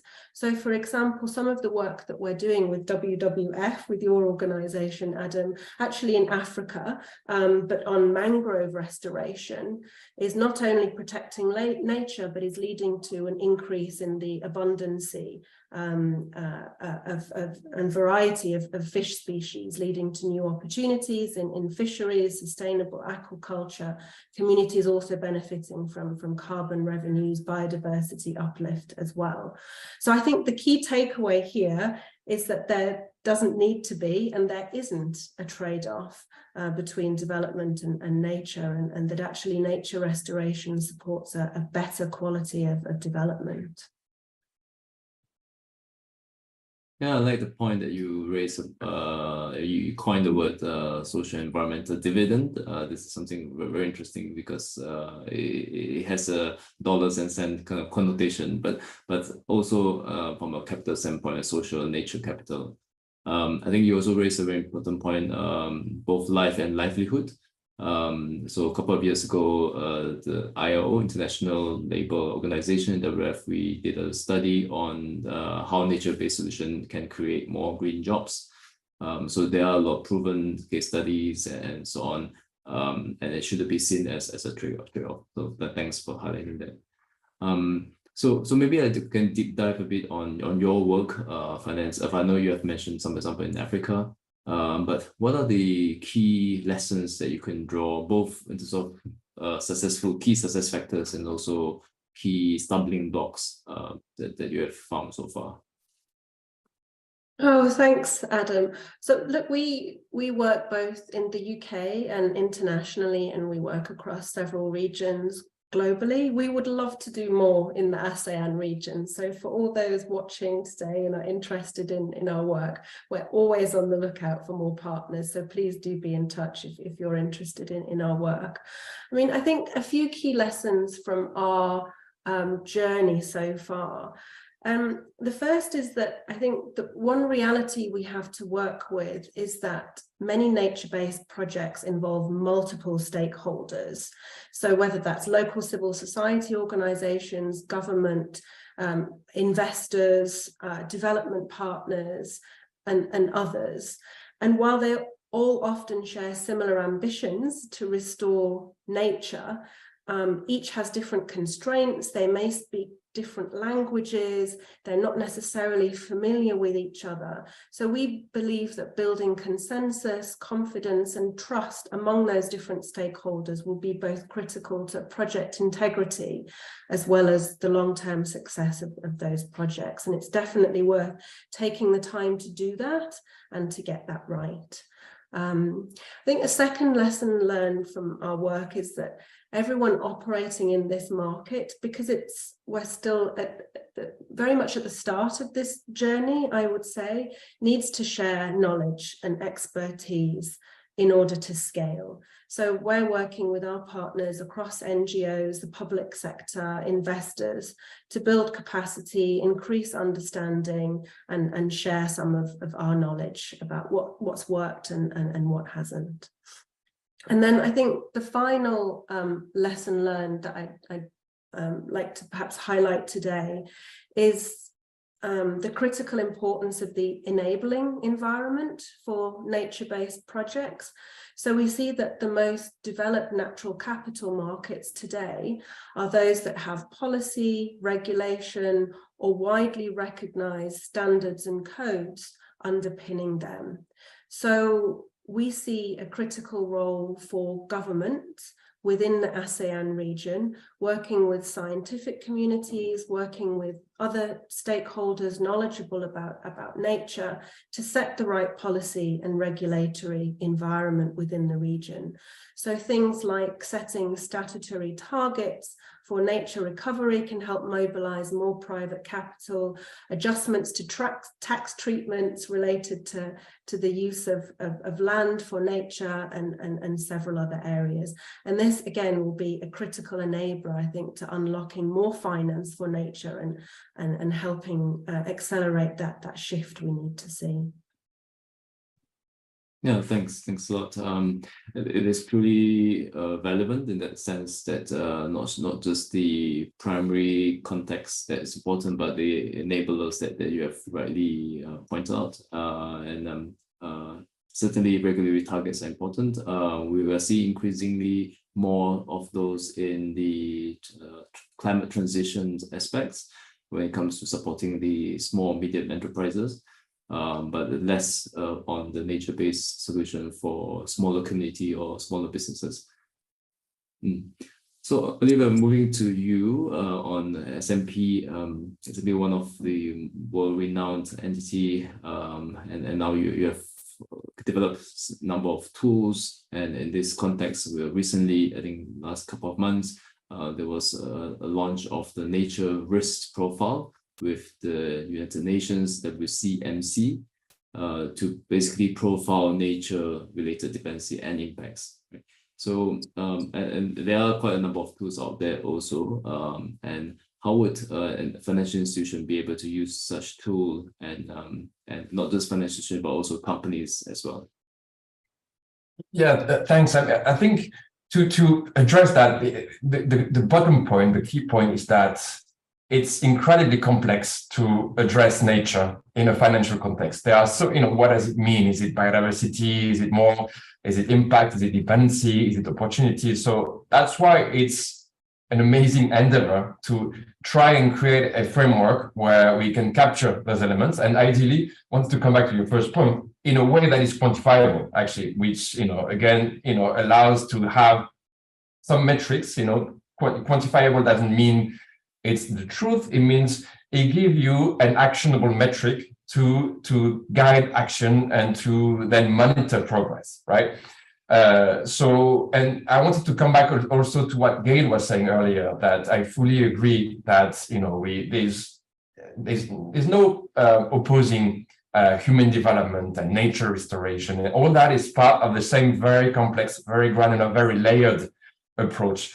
So in this approach we're putting forward, for example, what we're looking, I'm going to take a concrete example, having impact of a mining development, so the nature impact. And, we're also looking into how that mining development could potentially lead to water pollution that would affect local communities, would have then granular repercussion on, gender access to water, gender-specific access to water, to youth, to indigenous communities, and so on and so forth. So the idea is to get enough information to have a granular assessment of all the elements of nature, and the specificities of that tool that, as you mentioned, we've been developing with UNEP, WCMC, is to recognize that we really wanted to put forward a model where we want, as a private sector data provider, we want to partner and enhance and catalyze, what is already available on an open source basis through the UN agencies as well, and having that richness of information, wealth of information on biodiversity, and really working to the strength of each organization. So let me summarize, right? Let's say, S&P Global has a very unique asset-specific database. They can, we can geolocalize, hundreds of thousands, millions of assets belonging, and trace that to each companies. And what UNEP, the WCMC, provides is the key biodiversity, the ecosystem relevance, the very specific information. Because at the end of the day, what we want when we're really looking at, again, massive flows of information, of financial data, and here to, this is something that is very relevant for ASEAN, in particular, right? We're speaking with ASEAN FI clients, which are interested to having that lens in their investment process, looking at all these flows of investment going to these and these and these companies. You need to be able to look at, it's not the same thing whether a company has plants which are in the middle of a protected forest or 10 kilometers down, downriver, where it's already urbanized. So you need to have something which is very, very granular. So that's really basically the approach, to make sure you have something which is very layered, which is looking at not just one single indicator. Let's say, there are a couple of indicators available, species abundance indicators and concentration of species, not just looking at that, but looking at something which is a lot more ecosystem level. So what we call ecosystem integrity index, looking at structure, composition, function of an ecosystem, and then looking at the relevance of that ecosystem based on these very specific locations, and having a look at the interaction of the activity that had an impact with the very nature of that specific ecosystem in which that activity takes place, and then looking at the actual resilience of that ecosystem, so looking at the actual integrity of that ecosystem. So that's one example of how we, to approach nature and to have assessments which are meaningful. We need to have a wealth of data, a very rich, very layered approach in order to capture as much relevant information as possible, but still without getting drawn into information, making that information actionable. Again, the idea is to have, again, as TNFD, as for TCFD process, the idea is to have this information as a matrix for action and to mitigate and adapt and orient change from companies. Yes, certainly the complexity of the ecosystem services from just valuation standpoint shouldn't hinder us from collecting data, whether it's location-specific data or data that are of interest to various stakeholders. So I think having more of these tools and data, right step in good step in the right directions. But there are still challenges that relates to the data points, where sometimes for users from the FIs and companies that are not specialists in biodiversity or nature, they might find it very difficult to integrate the link between species abundance or water stress, for example, with the business model and the economics or economic losses that the companies might face. So how would you address this aspect? I mean, that's the nature of the model, you know, and I would say that, so there are two angles to this. One is, so in terms of coverage, right? So before I answer that question, let me go to the first one, which is coverage and data quality in a way, right? So for all this approach, what's interesting is that often, you know, being based in Singapore and speaking to ASEAN clients and more globally APAC, coverage is always a question.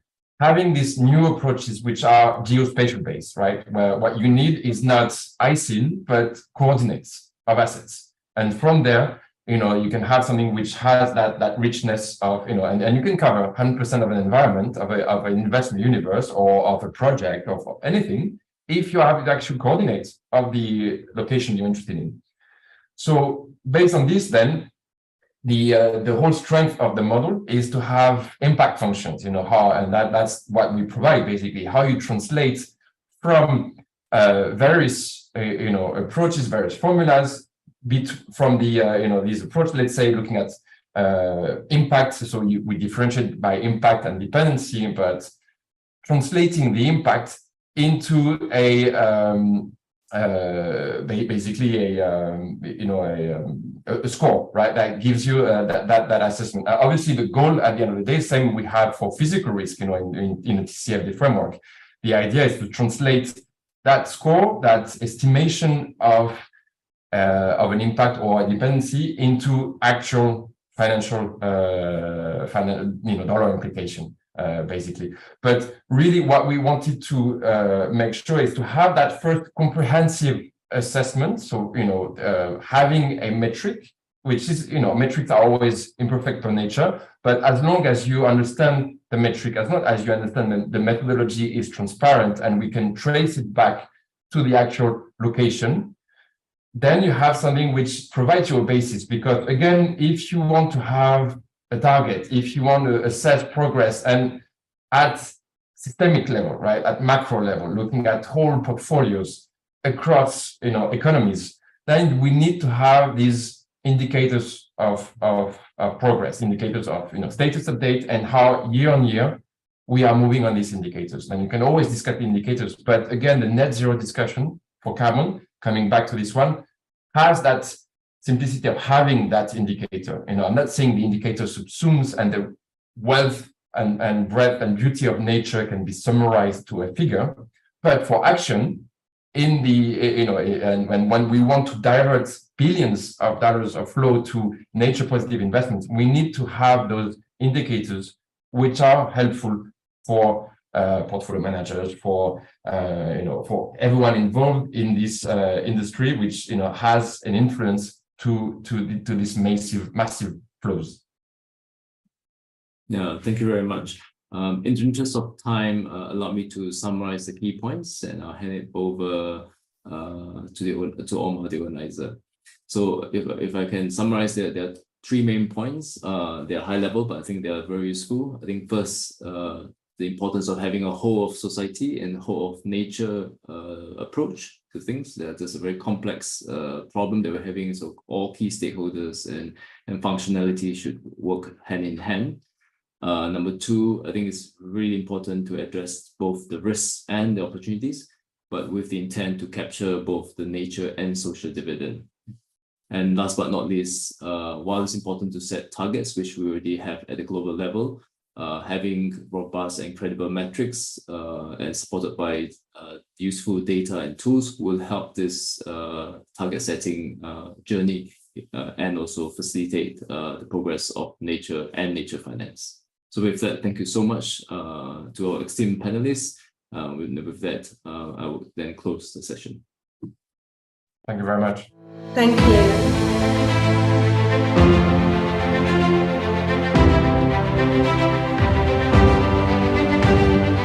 Many thanks, Adam. That was a great session there looking at finance for nature. It's such a key topic for ASEAN, given how many of the world's most biodiverse countries are in this region. It's amazing to hear about the advances in data and how satellite data is transforming the way we can think about the risks and opportunities in this space. With that, we are finished for the day. I hope you all enjoyed the show. A huge thanks once again to all of the team at AICB, all of our team at GEFI, and our production team as well, along with all the speakers and moderators. We are delighted to be advocating for sustainable finance around the world, and this year in particular we are focusing on the UAE with our Path to COP28 programme. So if you'd like to find out more, do Google that, path2cop28.com, and get involved with the programme and get involved with driving sustainable finance in your organisations, in your communities and in your country. That's all from me now, so wherever you are in the world, have a wonderful day and thank you for joining us. Goodbye.